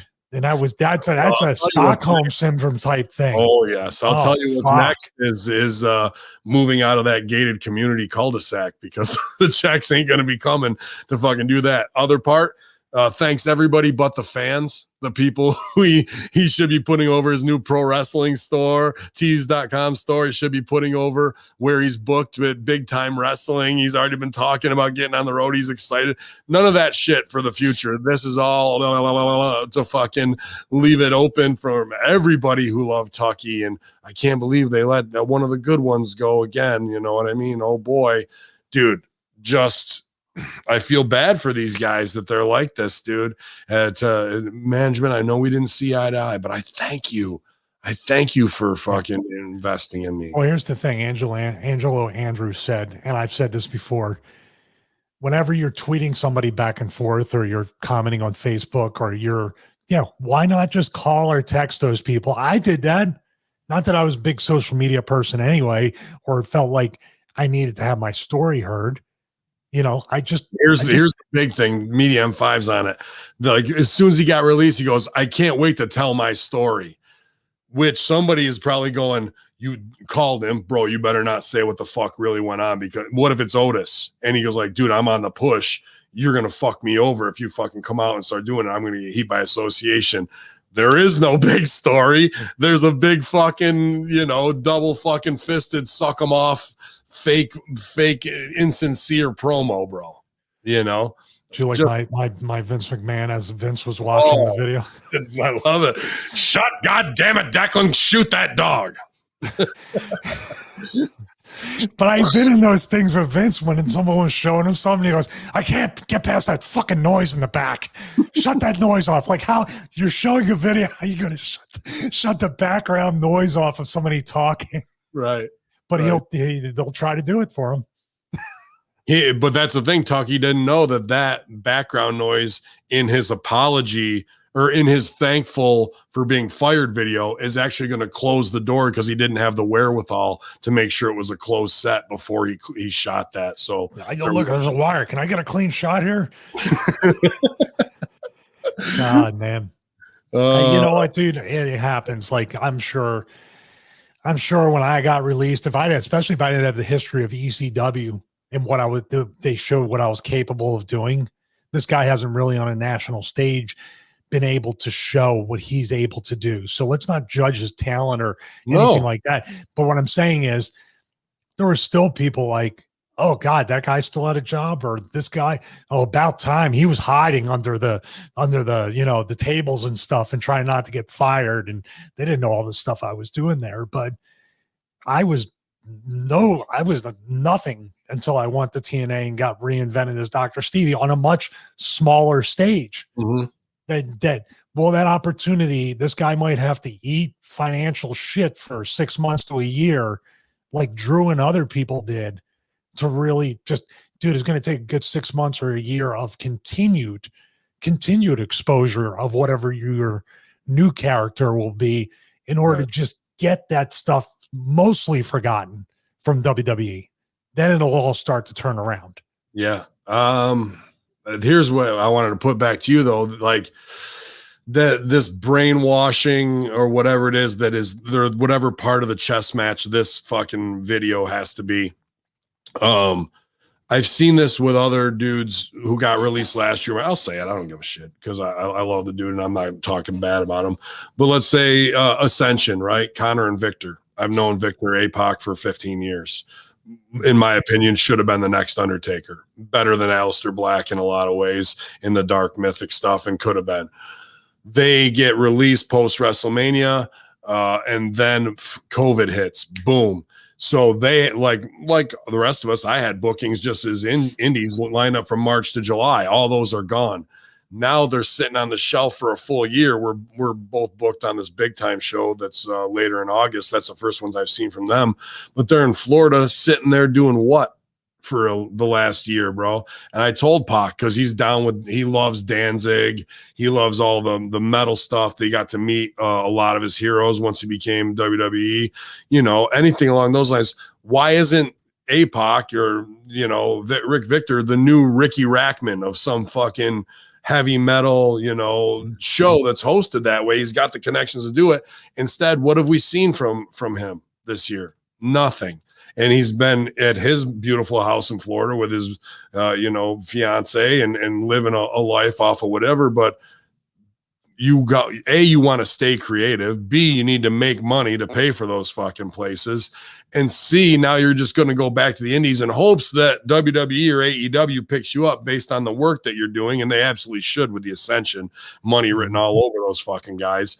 But you're also now going to be competing with Tucky, with all these other dudes who just got released, instead of what they should have done in this time, which you and I have been doing, building our own brand and applying outside of our creative realm of wrestling, of what we want to do, whether it's conspiracy, fitness, management, digital editing, along those lines. That's a bigger part of this Stockholm syndrome of I'm not even going to go out and pursue my other interests and make my name on that, which is the best way to get back to WWE, is making yourself in another realm, because then they have to bring you back because you're undeniable. But and you may not want to come back. Maybe that's part of the scary part. You get to a point where, is it even worth my time? And then you don't have the passion for it. That's a scary thing to think about. I mean, I can't remember a time where I was ever excited about wrestling, because there's moments, but I'm talking about my time. Like, I remember, okay, I like ECW, WCW was cool. Sometimes WWE was good. And then I had some stuff here and there, but I can't remember that feeling anymore. Does that make sense? Could you call any excitement that you know on WWE roster right now? And even in the last 5 years, could we call anybody on WWE roster right now that we know from the last 5 years who's active and go, hey, dude, is this the best? Do you love working there? Is this the best time in your life? What is every reaction? It's like, oh, I know, dude. Like, it's just like they're beat and they don't give a shit. They hate it, but they're part of the roster, so they're over. I don't know one person except for maybe package Chris Sharp, who's a great NXT UK ref, who's pumped all the time to fucking work. Stefan Smith, the referee crew, I'd say. Guys I know from OVW, Stephen Smith and Stefan and fucking and Package are about the two main ones. But everybody I know on roster always acts like they've just been beaten and ground into the fucking dirt. And then they come back and say thank you and wait to be invited back without pursuing something that will truly make them happy in their lives when they have the time. Yeah, I mean, it's hard to say. It's hard to say what they're thinking right now. I'm sure it's the same thing. Like, I'm so far removed from it. That's what I mean. I'm so far removed from it.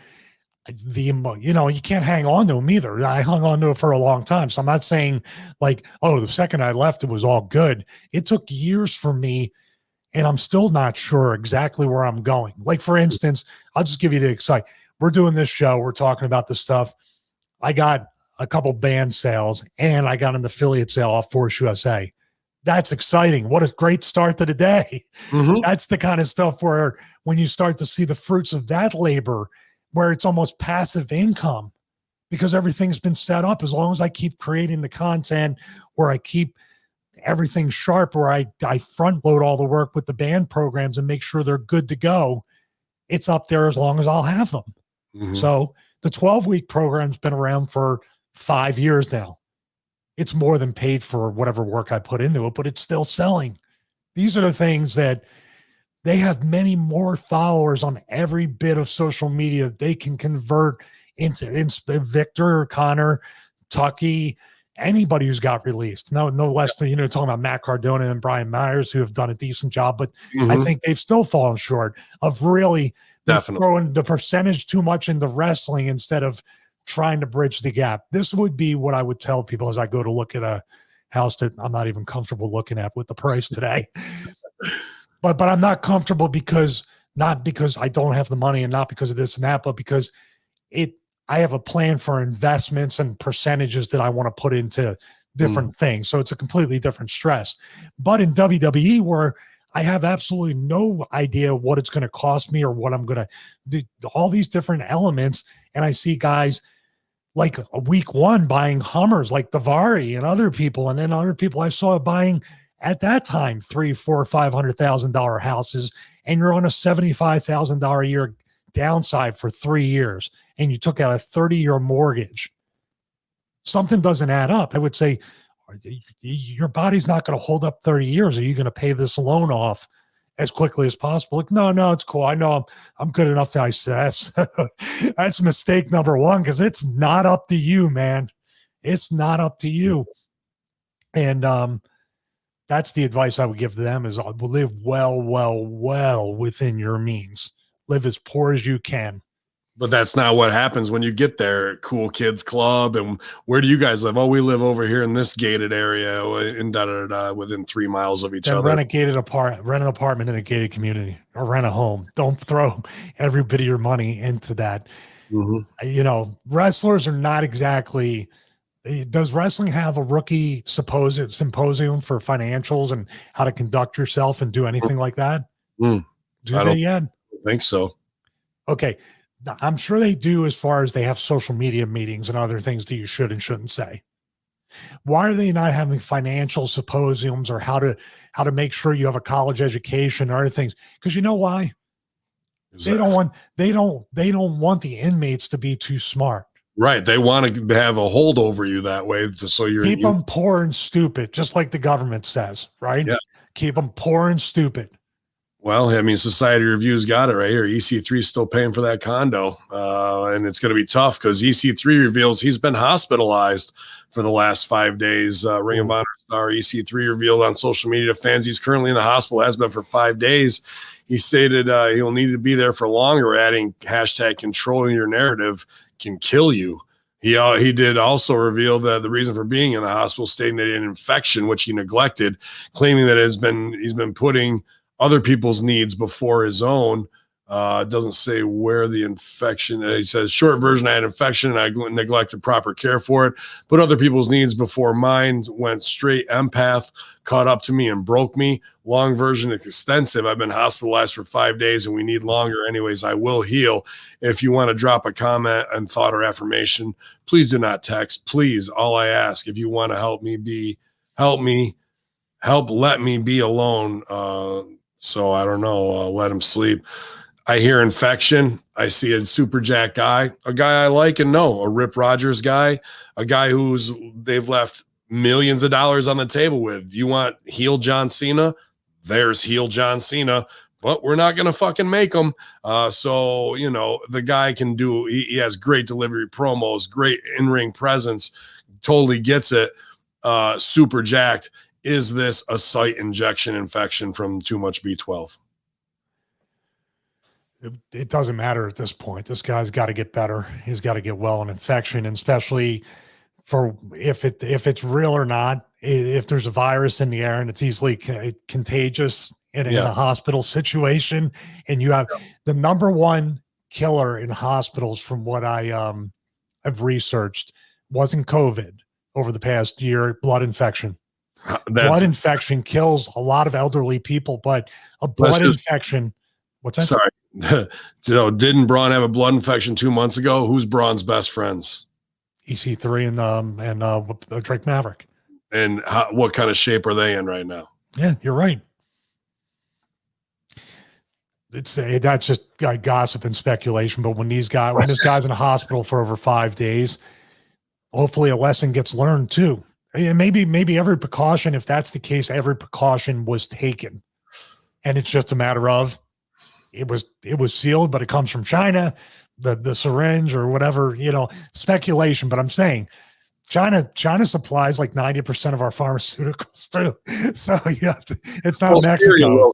Syria will soon because they've got 60% enriched uranium, so they can. Somebody put a comment on Steve Austin living in the double wide, which I will say right now, as far as housing, if the price disparity was that much, if I can get a good piece of land and get a couple double wides, put the gym in one, the house in the other, I would absolutely 100,000% do it.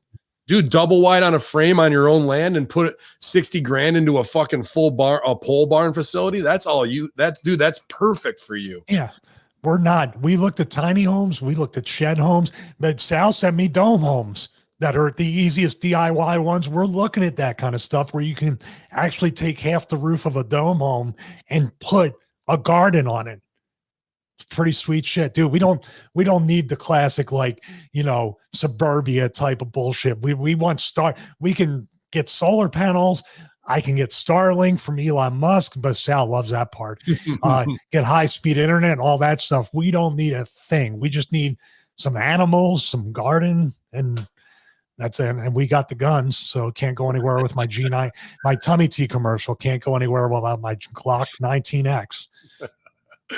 I actually am going to take one of those influencer pictures, 100%. Yeah. My wife keeps telling me not to. I want to stand in front of you saw my car before. So I want to stand in front of there. I'm going to be flossing. I'm going to be like, top 32 degrees cool, $4.99. Shorts, 32 degrees cool, $3.99. 2000. Our shoes, Goodwill, $6. Car, 2006 Honda Accord EXL, paid off. Hashtag influencer. That's it, man. That's the reality of I don't mean that to be a dick. I'm just like, I'm very proud of, like I asked her yesterday, I said, yeah, I know we're off topic. I said to my wife, because I basically have the same clothes all the time. I like these shirts. I like these pants and shorts. I like what I like. And I turned around and I said, you know, we walking in the houses and stuff. I go, am I like a piece of white trash? And she goes, no, you just like what you like. And I go, I said to her, I go, if it's embarrassing that I'm wearing basically the same stuff all the time, like I have a lineup of the same stuff, like a Steve Jobs type thing. Mm-hmm. I said, if it's embarrassing, and she goes, no, I love it. You don't care. And you concentrate on the stuff that really matters day to day. She goes, I like that you're just whatever, you know? Give a shit about supporting getting the new Yeezys. Come on, we're flossing with $4.99 shirts and doing better work, man. You're way ahead of the game. I hope somebody gets inspiration from that, because it really is it clears a lot of clutter up in your head and your life, and you're just like, what's it matter, man? I got shit to do. I don't care what I'm wearing. Mm-hmm. To be honest with you, not that I don't want you to get the house if you like it today at that price, but that's not a bad way to go. The 5.8, buy the 5 acres, get the prefab double wide. They'll come in, drop it on a foundation, and then put up the 60 grand pole barn. You're going to get way more bang for your buck out of the fucking gate. People think that trailer park, dude, a prefab double wide is nothing more than a ranch house that they bring in now. 2 bedroom, 2 bath, another room for your studio. You can go modular too. It's just the same stick built house. The problem is the prices have matched actual foundation homes with land now. Mm-hmm. So you're paying 200 grand for a mobile home. You might as well get one that's has the infrastructure already. That's the issue. Right. If it was a $200,000 difference, and we're talking about all in for under 100, I'd be like, there's no debate about this. I know what we're doing. Let's see. Diana Perrazzo. Well, actually, we'll give this one. Chelsea Green admits she was shocked by her WWE release. I was actually totally shocked, said Green, not going to lie. I was totally shocked. I understand it. Why? I wasn't used, and of course, when I was used, then I broke my arm on the first night. I hate to laugh at that. So I was definitely shocked. And in previous years, when they've done the releases, I was expecting it more through those releases. I was kind of ready last year and times before, but this time I was very shocked because I know my potential in the company, and I know what I bring to the table, which is something different. Character work and acting skills and promo abilities, and that's something that I know I will thrive at when I'm able to show that. So yeah, I was totally shocked. Thankfully, I was given a little bit more of a heads up, a little warning. Hey, they're cutting people. So I was able to mentally prepare myself just in case, because I will say, if I hadn't got that text letting me know, I would have thought that the phone call was for my debut, and that would have been embarrassing. I'm so thankful that I was forewarned now. Wow, I was ready to debut, you know. They kind of say the same thing. Green confirmed that WWE's revolving door made clear that there wasn't a possibility for her to return, but she stressed that she's not that type of person to sit around and wait. Quote, they said, they kind of say the same thing every time, which is that WWE is a revolving door, So I just read that. But here's the thing, dude, and I'll put this out to you, that we can go back to can we use your pool with the Matt Cardona stuff and that heat that leaked over. Also her and Mickie James, who are both released. And I think both of these women are better than everyone else they have on their roster, Mickie James and Chelsea Green, for different reasons. Mickie, a phenomenal technician, a great personality, and the legacy of nostalgia, and still looks incredible. All of that going for her, and they definitely should have brought Magnus in, another huge miss. And then whatever they did with Bruce punishing her with the Oscar roll up and all that kind of bullshit. Chelsea Green and her are gal palin on Twitter, going back and forth, having fun like they should, and babyface and whatnot. But Chelsea Green, very sexy, has really been focusing on the bikini model, the hot chick, that's what she wants to be, and sporty and body's in perfect shape to be on camera. But here she says her money is in her promo, character, and acting skills. I agree with that 1000%, because my favorite character in the last decade, aside from myself, is is Chelsea Green with the Laurel Van Ness stuff, bro. The stuff she did in Impact was light years beyond anybody else's character work in any federation, any organization. But she's part of the cool kids club. So that means being sexy and being hot and OMG. And now she's just in the fold with the rest of them. Like there's nothing that makes her stand out. There's no the Tommy T crew. Yeah, there's no promo that she can do that's going to make her stand out. Broken Laurel Van Ness was incredible. And that's just because she was with Congo Kong, my other tag partner. Like, you know, that type of shit as the broken bride made her stand out behind everybody else. And she not only leaned into it, she committed to that bit 1000%. And that's what good acting and promo skills and takes of what she would do, freaked out or half drunk on champagne. We got none of that in WWE. And I pitched to her in DM the Karen thing, because I know she could get it over. Now Sue is doing that, Sue Young in Impact, but nobody's seeing it, and they aren't even doing the vignettes to really properly get that over. I like what Sue's doing with it, but that Karen angle that, you know, I'm not saying I'm any genius. Anyone could have taken that from World Star and put it on anybody. Sue can get it over, but so can, I think, Chelsea Green could have got that over to the next level in WWE, and a complete missed opportunity there, bro. That's a release that I think is based on, oh, you think you're this, that, or the other, and you didn't let us use our pool, and you're in public having fun with Mickie James. That's enough to say fuck you, and you're both gone. They don't act right away, but they eventually do act off of that. And Vince had the same theory on that.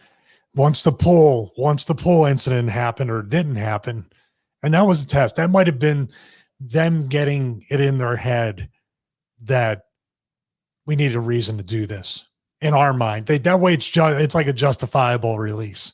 Mm-hmm. Like, oh, she was just hard to deal with, had a bad attitude. Remember that time at the pool? We tried to live with it for a year, but we could. What you really did was, let's let her forget about it and get comfortable. That would have been one that I thought would have came out of nowhere. Like, I thought she would have survived the WrestleMania releases. Then after 2 weeks of feeling comfortable, get her. Yeah. Well, look at it. She thought she was coming back to do her big debut. So a babe in the woods. You don't want them to call you for anything. I'd rather have them never call me than call me, because there's the 50-50. When Johnny Ace called me, I was like, ugh. By that time I knew he wasn't offering me a raise. But she did. And I wouldn't doubt that if it was Mickie getting clipped first, then Mickie might have been the one to fucking smart. They're doing releases. Yeah. Right. Oh, man. Here's a Hope Spot was wondering, is she going to hook up with Zelina Vega, Andrew Yang, and fucking Adriana or whatever the fuck her name is from 90210? I don't know. They're planning. They're just biding their time. But wait until everybody gets released and there's no roster. Then they're ripe for the union. Right. The union will rise. Deonna Purrazzo hopes Chelsea Green returns to Impact Wrestling again. Cool kids club, bro. They all live in a little fucking Florida 10-mile area.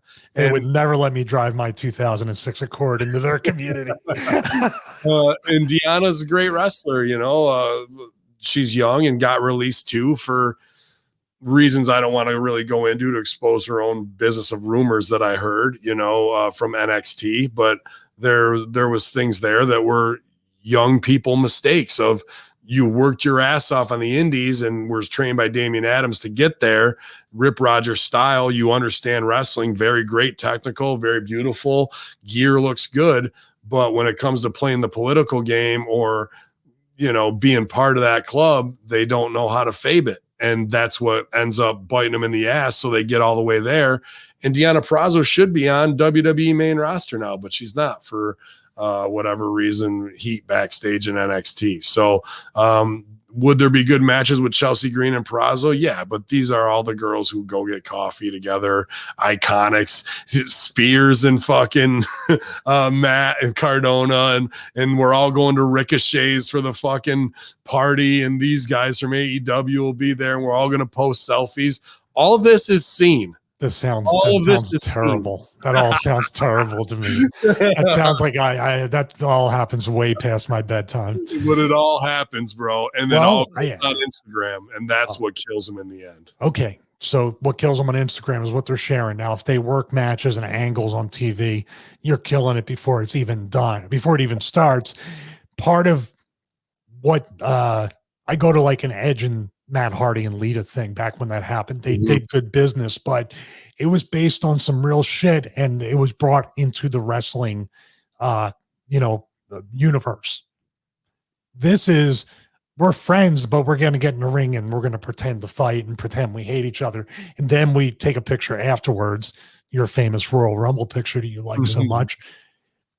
It's just, it's too nice. I mean, dare I say all of sports, there's no rivals there's no Lakers and Celtics, or Celtics and Bulls, or Lakers and Bulls, or Eagles and the Cowboys, or Eagles and the Red. They claim, oh, we still hate them, don't worry. But it's not like, it's so clean and business and not personal. Or in this case, it's so personal. When you're trying to make a personal issue, you're like, I don't believe it. I don't care. This kind of stuff is the reason why. When you have that tension of what's this going to be like, and guys weren't familiar with each other all that much. There was very much clicks, but you wouldn't book the clicks against each other. I mean, Vince was a little smart about that. He would so often, if somebody wanted to work, if Taker wanted to work with one of his guys or whatever, that's fine. But they didn't have social media where they were hanging out drinking afterwards. Those pictures surfaced 20 years after the picture was taken. Right. Think about that. These are 20 seconds after the match. This is in real time on IG Live. Blowing it off, dude. Laurel Van Ness, Chelsea Green, tons of talent character-wise. I hope she gets away from I want to be just another sexy bikini. I mean, it's her goal to be in Sports Illustrated swimsuit this year. Awesome. I say do it, and that'll be a great milestone for you if that's something you want to accomplish. But your money is in deranged characters, in being a sexy girl who doesn't give a fuck about it and is willing to lean into something else and commit to the bit. She has a real talent there and something that is teachable, but she's got it naturally. That's just how it is. But you'll see it. You'll see. And shout out to the Major Brothers, man. Like, I know people have seen like Hannibal shit on them for whatever experience. Every exchange I ever had with the Majors, or Hawkins and Ryder, Cardona and Myers, whatever you want to call them, has been A+. They didn't have to do business for the insurgency on the way out of OVW. They did. They didn't have to come to me to like ask for help with the Edge twin magic thing they did. They did, and I wasn't anybody at that time. They're very cool guys who are into the business and have a love for it since college and high school together. So whatever I've heard from other people about them, that's never been my experience with either of those fucking dudes. So, but at the end of the day, it's only going to take, and D'Amour's there, and he knows what Chelsea Green's capable of. So I don't think it's going to be like, hey, get my girl in here. She was Impact before he was. So I don't think there's going to be that like buddy favor type thing there, dude. She's a property where there's money written on her, and it'd be foolish to not bring her back to Impact. And they're cat lovers, so let's not discount. Are they? Okay. They are cat lovers, so I don't need to hear anything else. Take my money. Well, there's one thing too, and I don't want to bear, because I like Taya Valkyrie and John Morrison too. Both have been very awesome people. But now they got her as Frankie Monet, and they couldn't even call her like a Marilyn Monroe type thing.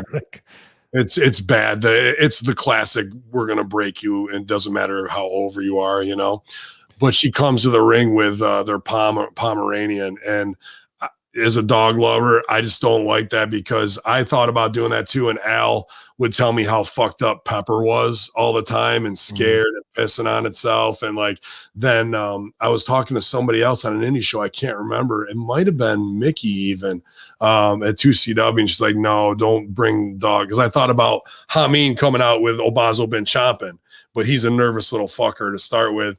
And the trauma's too much when you march him out there. She said she's seen it go real bad. So I just, as a dog and animal lover too, man, like I'm like, fuck, don't.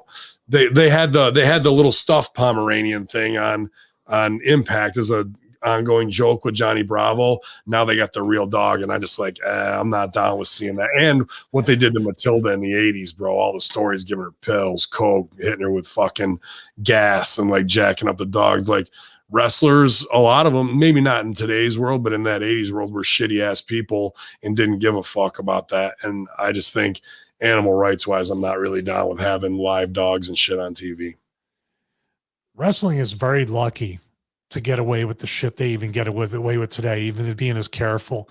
You don't think PETA, if the wrong person at PETA saw her bringing a real dog to the ring where they have people screaming? I mean, come on, dude. We know that. I mean, I would never. I've even watched Teddy Hart, which he looks like he loves the cats, but when he would bring the cat to the ring and stuff, I'd be like, oh, please don't.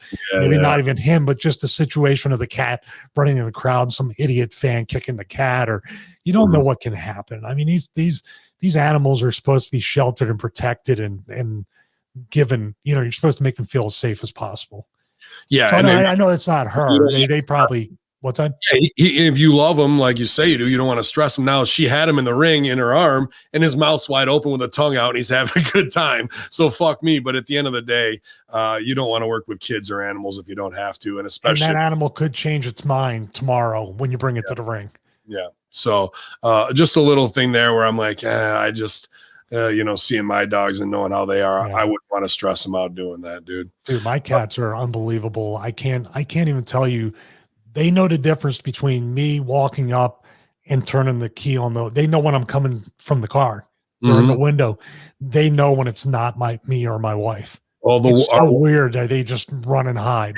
They're very strange. Our newest dog, because referee Sideburns came over last night, she got pissed at him because she thinks now that she knows we're leaving to go on vacation, referee Sideburns comes over to take it. So when she sees him, she's like, no, mom and dad aren't fucking leaving. Fuck you. And tries to run him off. So good stuff there. Two more stories here. Former WWE Women's Champion Ronda Rousey announced on Wednesday that she and husband Travis Brown are expecting their first child. In a 3-minute clip posted to Rousey's YouTube, she revealed she's been pregnant since January, is due September 22nd. The baddest woman on the planet also teased they will eventually talk more about their journey into parenthood, as well as the baby's gender. Wow, why wouldn't you let the baby decide their own gender? Ronda Rousey has been away from WWE for 2 years now. Her original 3-year contract was set to expire during WrestleMania 37 weekend, but it remains to be seen if that deal has been extended or if the contract is frozen during her hiatus from the ring after dropping Raw Women's title in the main event at 35. Rousey made it clear she was stepping away from wrestling to become a mother. Congratulations to the happy couple. She recently also retweeted when she must have been pregnant, because since January, you know, some cryptic stuff about you don't know when I'll be returning. Well, apparently you won't be, and I doubt if you ever will be, because it was a money grab while you all the girls have been so nice, and but then the travel isn't what I expected. Well, welcome to professional wrestling. And the reality is she probably got free money for 2 years and didn't have to do fuck all except screw up the WrestleMania finish and throw a couple hip tosses, put on some makeup that makes you look like you got pink eye from a fart pillow. It's another great WWE experience for Adam. Yeah, and then you know what? I can't wait for you to cash in and use whatever your baby is going to be to get $150,000 People magazine covers, and you start pimping out your kids, because that's what the celebrity bullshit lifestyle is. I cringe a little bit when it's like we're going to share with everybody our personal experience of what it was like to. Do you see what I mean? Like, I understand maybe writing the book someday, but that's the other thing. These people are putting personal things out there that could legitimately be converted into a book in sales someday.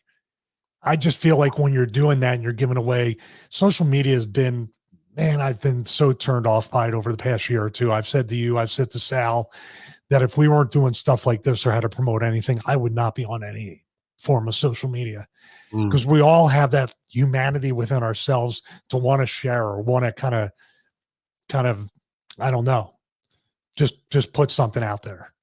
You want to share something with the world, or you feel like something you have is of value. But some of these personal things, just, it crosses over into a sickness where we are going to have this conversation with you and tell what should be something we cherish between both of us. And I don't know if I'm thinking of it wrong. It's just like, no, like when someone tweets something or puts on Facebook that a loved one just died, before they tell the people in their family, and they're like, I just looked at Facebook, Dad's dead. It's like, what the fuck? Oh yeah. I was going to call you after I posted on Facebook. Dude, I don't know what that is, but that is not healthy. A well person. No, it's not, bro. And that's a lot of people. Do you want to hear another? I forgot to tell this one. So there's this family at the Dominican Rio Republica where we stayed, and the one girl, she, weird family, just the mom, awkward teenage 14 to 15-year-old daughter, acne and fucking Coke bottle glasses, brother with like duck face, no body, dumpy ass and a gut, who's wearing like Ralph Lauren everything and has socially awkward skills. Then the middle daughter, who has kind of this weird inbred Jed look, but has a tight body on her, what have you.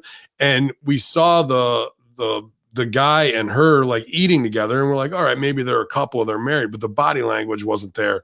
Then we see the whole family together, and something's kind of off, like semi-wealthy, but like don't have it socially, like monarchy type weddings. And so we get that they're a family, and there's no like husband and wife vibe between them. So it's like, okay, they're brother and sister. Later, after we all get COVID test and we see them and they're acting weird, they're like standing in front of us. We're like, okay, these are some weird folks, but whatever, they're enjoying their thing. We go back to the beach. The sister with the body is fucking having the brother take selfies of her from behind with the ass. She gets down, puts her ass in the sand to get up to do the sandy ass selfie. And he's fucking taking, dude, it was like the fucking most bizarre perv, like self-serving for Instagram, having your brother take sexy selfies of you, dude. And it was stomach churning.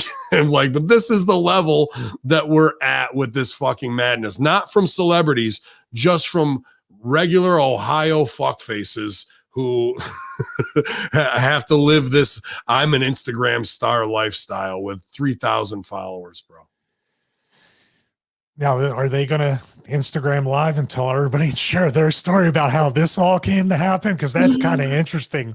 Like how I got the job to take a picture of my whatever she is, sister, wife, girlfriend, daughter. You looked like some Mormon sister wives, bro. Something was going on. I was popping huge because the break at the for the first 2 days, the waves were no joke, man. When you went out past the first wave break, it would lift you like 10 footers up off the ground before they break. But people would stand in the wave break because they couldn't get by it, and they're just getting smashed by these 4 or 5 foot breaking waves. And like people come down from New York, and you got some thickness girls there, and they're trying to be beautiful. She's posing with her arms up, and while her boyfriend takes it, wave, boom, knocks her right. I hope that's on Instagram, dude. I could sit there all day and watch marks get taken out by the surf. That was one of my favorite things while I was there. I was popping huge. Or these new divorcees who are trying to be half sexy Nancy Browns, and they got to get past the wave break and their hair's all done. Boom, right in the fucking face with some salt water. I live for that shit, bro. Those are my favorite moments on planet Earth to be alive, dude. I love it. Everyone trying to be cool, and then nature says, you ain't shit. you're nothing. Oh, let's look for his family to be on TLC soon. dude, it was very grisly. And our final story of the day, Batista. Yeah. He discusses why he won't come out of retirement to wrestle again. The Animal Batista recently spoke about his retirement from wrestling and why he won't be making a return down the line. And the wrestling phrase, never say never, is often thrown around, and that's especially true when it comes to retirements. But there are very few wrestlers who retire and stay that way. However, Batista appears to be set and going against that rule. He says, don't put that out there. People will jump all over it. He laughs. He's coming out of retirement. No, I'm not. It's so hard to convince people that I'm actually retired, who have no idea how tough that discussion is. When professional wrestlers retire, they don't really retire. They kind of retire. If the paycheck or event is big enough, they'll come out of retirement. It's just not that way with me. I exited the business in such a storybook way, I could never go back. I'm just done. I got to finish on my own terms, and nothing's going to bring me back and take me away from that. But he was really a storybook ending. I don't know. I don't think so. He was supposed to be part of the class of 2020 Hall of Fame, was able to attend, and WWE pushed his induction to another time. So in another year, what's all about the Monday when he goes in and is going to do it, he's going to have a match. So this is just more Hollywood ignorance. And we've seen some very suspect behavior from him, dressing like a leather daddy cowboy, and also towing the line of the Hollywood lefty shit, you know what I mean? And the guy's from DC and he knows politics, and once that Guardians of the Galaxy money hits, you're gonna dance and do whatever. So he's set now that he doesn't need it. But the fame addiction and the Hall of Fame, this guy will definitely be back in the ring having another match.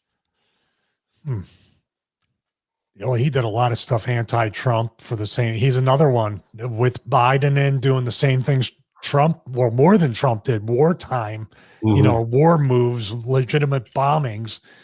We didn't start any new wars during Trump, but we are with Biden. A lot of them are coming, actually. So I was going to say something too, it's not like he's in a different position than most wrestlers that are obviously forced to retire or forced to stop doing it because they're usually, okay, well, you're giving me a good enough payoff. Maybe that'll be the one thing that can get me back where I need financially. He's already got Hollywood money. He has SAG. He has benefits. He probably has retirement from this point, from the scale that he was working at, the pay scale. Mm-hmm. So he could probably stop doing it tomorrow, still get royalties off of the movies he's been in. He's got a ton of other movies that are Netflix or direct to DVD or other things. And he's been in the Bond one, might do that again. I mean, there's a ton of stuff. And Dave's in, what is he? And I like Dave. Dave was always really cool to me, really nice, really never had an attitude, but I mean, Hollywood can change people. Who knows? God, what's the movie he's in now that I saw that was, the zombie one. That's directed by Zack Snyder. I haven't seen the one that takes place in Vegas. He's like one of the main movie stars in that, or one of the main. Last one I saw was the buddy cop fucking thing. This is like a Day of the Dead type thing where he's one of the military or one of the guys trying to kill the zombies. Okay. It looks interesting. I don't know what the name of it is. Was it Dawn of the Dead? John Carnage, Twitch's own, is in the house, and many other. He's still alive, thank God. No, it says waiting for that Safe Moon money. I'm not sure if Safe Moon is the name of that's new Pizzagate. So Dave's, I mean, listen, the things in Hollywood or the things in entertainment, I got a small taste of it here and there. It's just, like I said, what did I say every single time I came back from that, on air and off air? You loved it. It was one of the best experiences. Yes, I said the process is just such a pleasure. And I just don't see it as a professional wrestler that did it for years on one take, technically. Some pre-tapes, obviously, but the vast majority of it is, we're going to do it, and when I'm done, I'm done.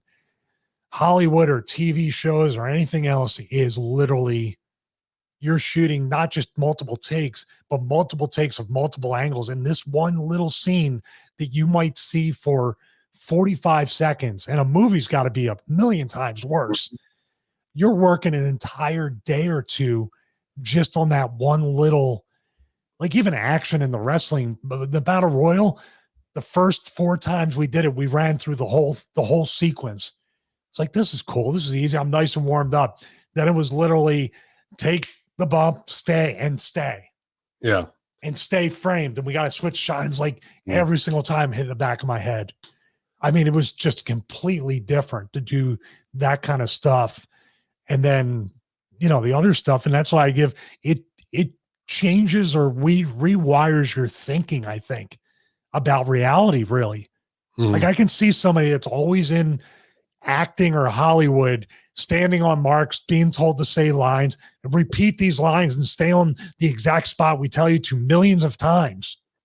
Think about how mentally and emotionally that way. I mean, you talk about fragile. You told me how fragile they can be. It's very, very structured in a way that doesn't fulfill me in any way. Does that make sense? Yeah, well, I was watching the Stone Cold A&E biography while I was doing Stevie Richards Fitness last night, and he even, but well, kid, I better take this name I made for myself in wrestling and go to Hollywood. And he goes, man, I figured out pretty quick I didn't want to do movies for that exact reason right there. He goes, reality TV I liked. I could get in and get out. But what are these guys doing if not hunting, drinking, fishing, and you know they want to? But how much millions of did Stone Cold have? How many millions did he lose in divorces? I guess too. But people are that's where they started bagging on the double at. I'm like, fuck that, bro. Getting away from, because people don't know what the acting world or entertainment world is really like, dealing with these touch holes who you're like, how the fuck did you even get this far? You're such the baseless moron who is just playing this game of power for no reason when it's wasting hundreds of thousands of dollars. I'm watching you waste around here for ego-driven shit, you know. But I guess if you want to dress like a leather daddy cowboy, do a couple good films, and that's your thing, and you're out of wrestling, salute to you, bro, because he came through OVW from Leviathan all the way up through, man. So Deacon Bautista with, you know, wearing a donation box around his fucking neck with Devon to where he got his wrestling story is pretty goddamn impressive for a guy who never really wanted the passion to be in the biz to where he is now, Guardians of the Galaxy wise. The Hollyweird shit, I mean, that just comes with the territory, I guess, when you decide to go with the gay mafia as your backers. Like, you're just going to do it, whether Nash does it with playing queer dads and fucking things and along those lines, or The Rock dressing like the Tooth Fairy. We know who backs these guys, and we know where they're going with it. All you have to see is what The Rock has done in the last 2 weeks, you know, with these, if that's what the people want, you know, like as we move. Should I? Should. Closer and closer to the idiocracy, man. Yeah, Austin's statement, I want to watch that A&E thing. It's good. His one statement about that could be considered to be just a little gloss over statement, has so many layers to it if you've been around it. Right. So many layers. Like, was it just the phoniness, the politics, the grind of just this mindless stuff that didn't, because Steve's very much a guy that just, he needs to feel productive. I can see that in him. He works on his ranch. He's out there. He's hunting. He's fishing. Like you said, there's got to be some kind of grind to what he does. He says he's a type A personality where it feels like even when he's on time, he's late for something. He always has to be doing. Yeah, what you're doing is you're sitting in your trailer and you're supposed to start at 1:30, and here we are at 3:30, and nothing's happening. Nobody's talking to you. Then it's a 6 p.m. shoot. Oh, we got a break for dinner now.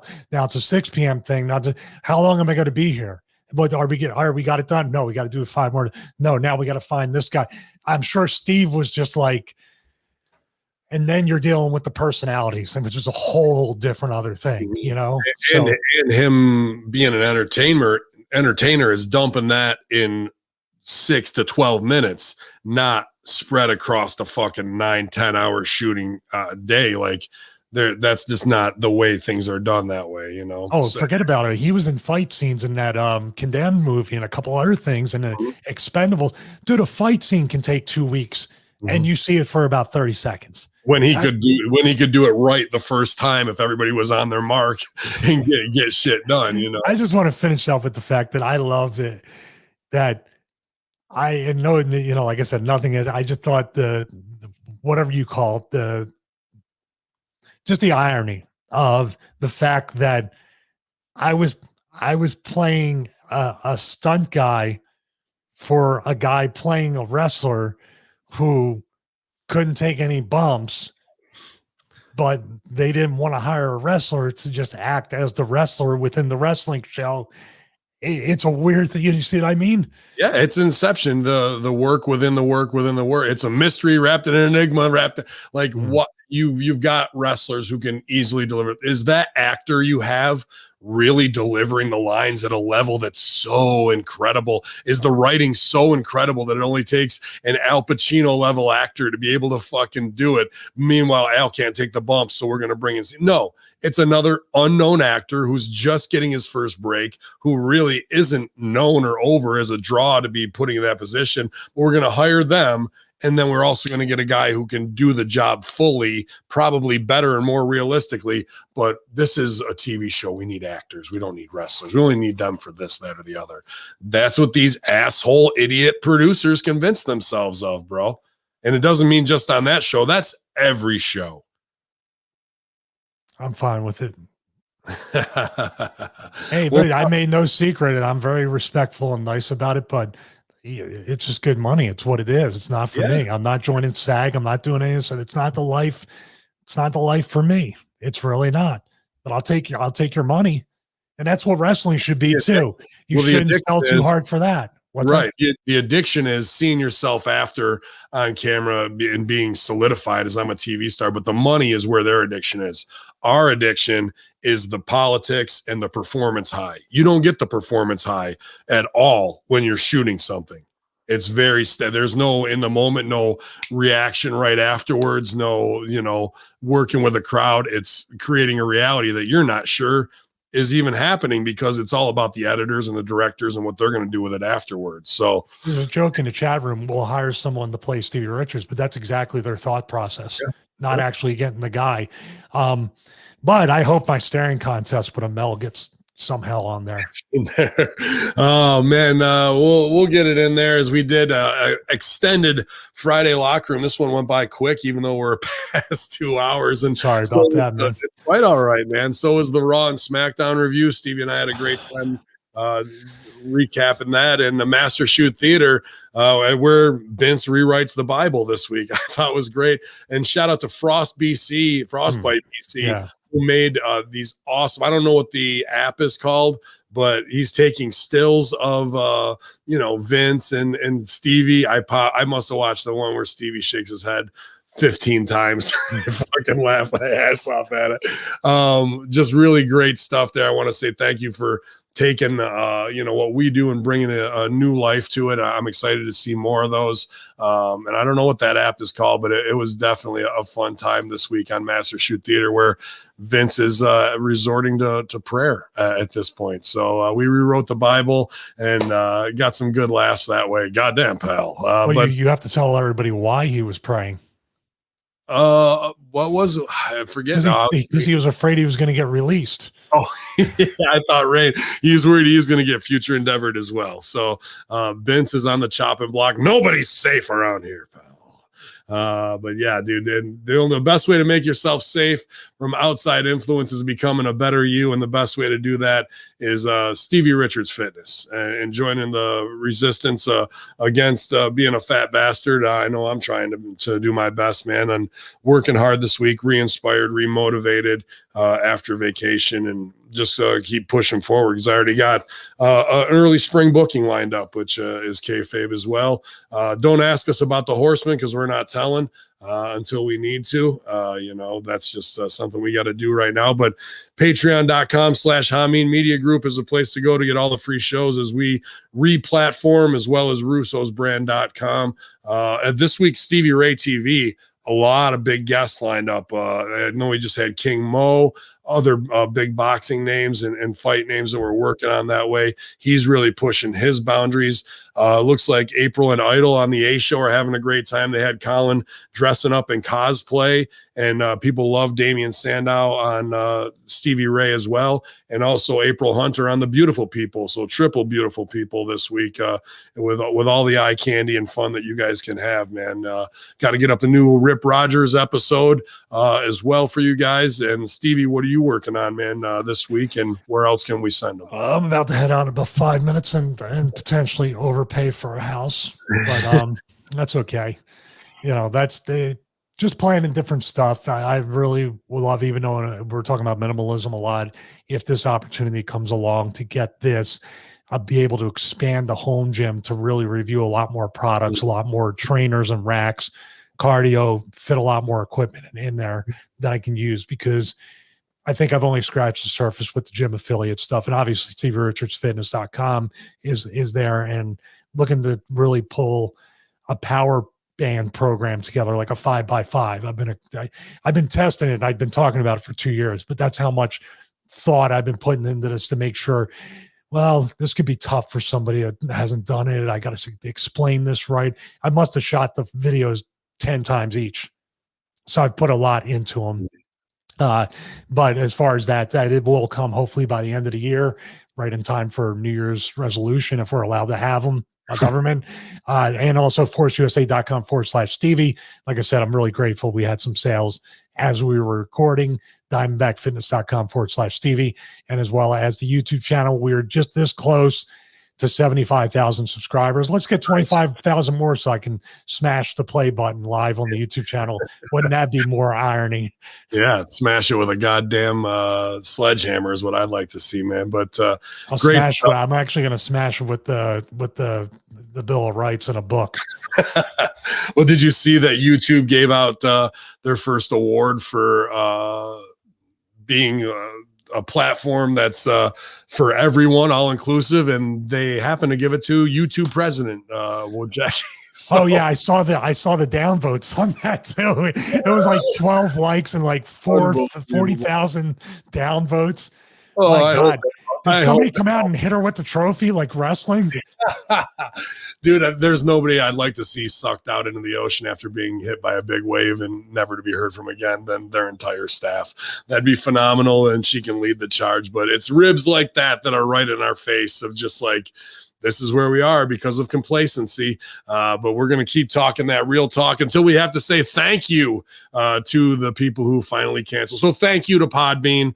Thank you to Twitch, and thank you to YouTube. It's been a really great experience learning how to create on your platform, and that everything's for content creators, except for those who talk and openly and use free thought and music and art to reinforce their points and build a community in a time of a prison planet. I really want to thank all those platforms for all their great service and really helping us out, you guys. Good job to everybody. It's Hacker Haminie. It's Big Stevie Cool. It's Team Biceps and Titties. An eye for an eye. Here on your Friday Veteran Locker Room, infidels. YOLO.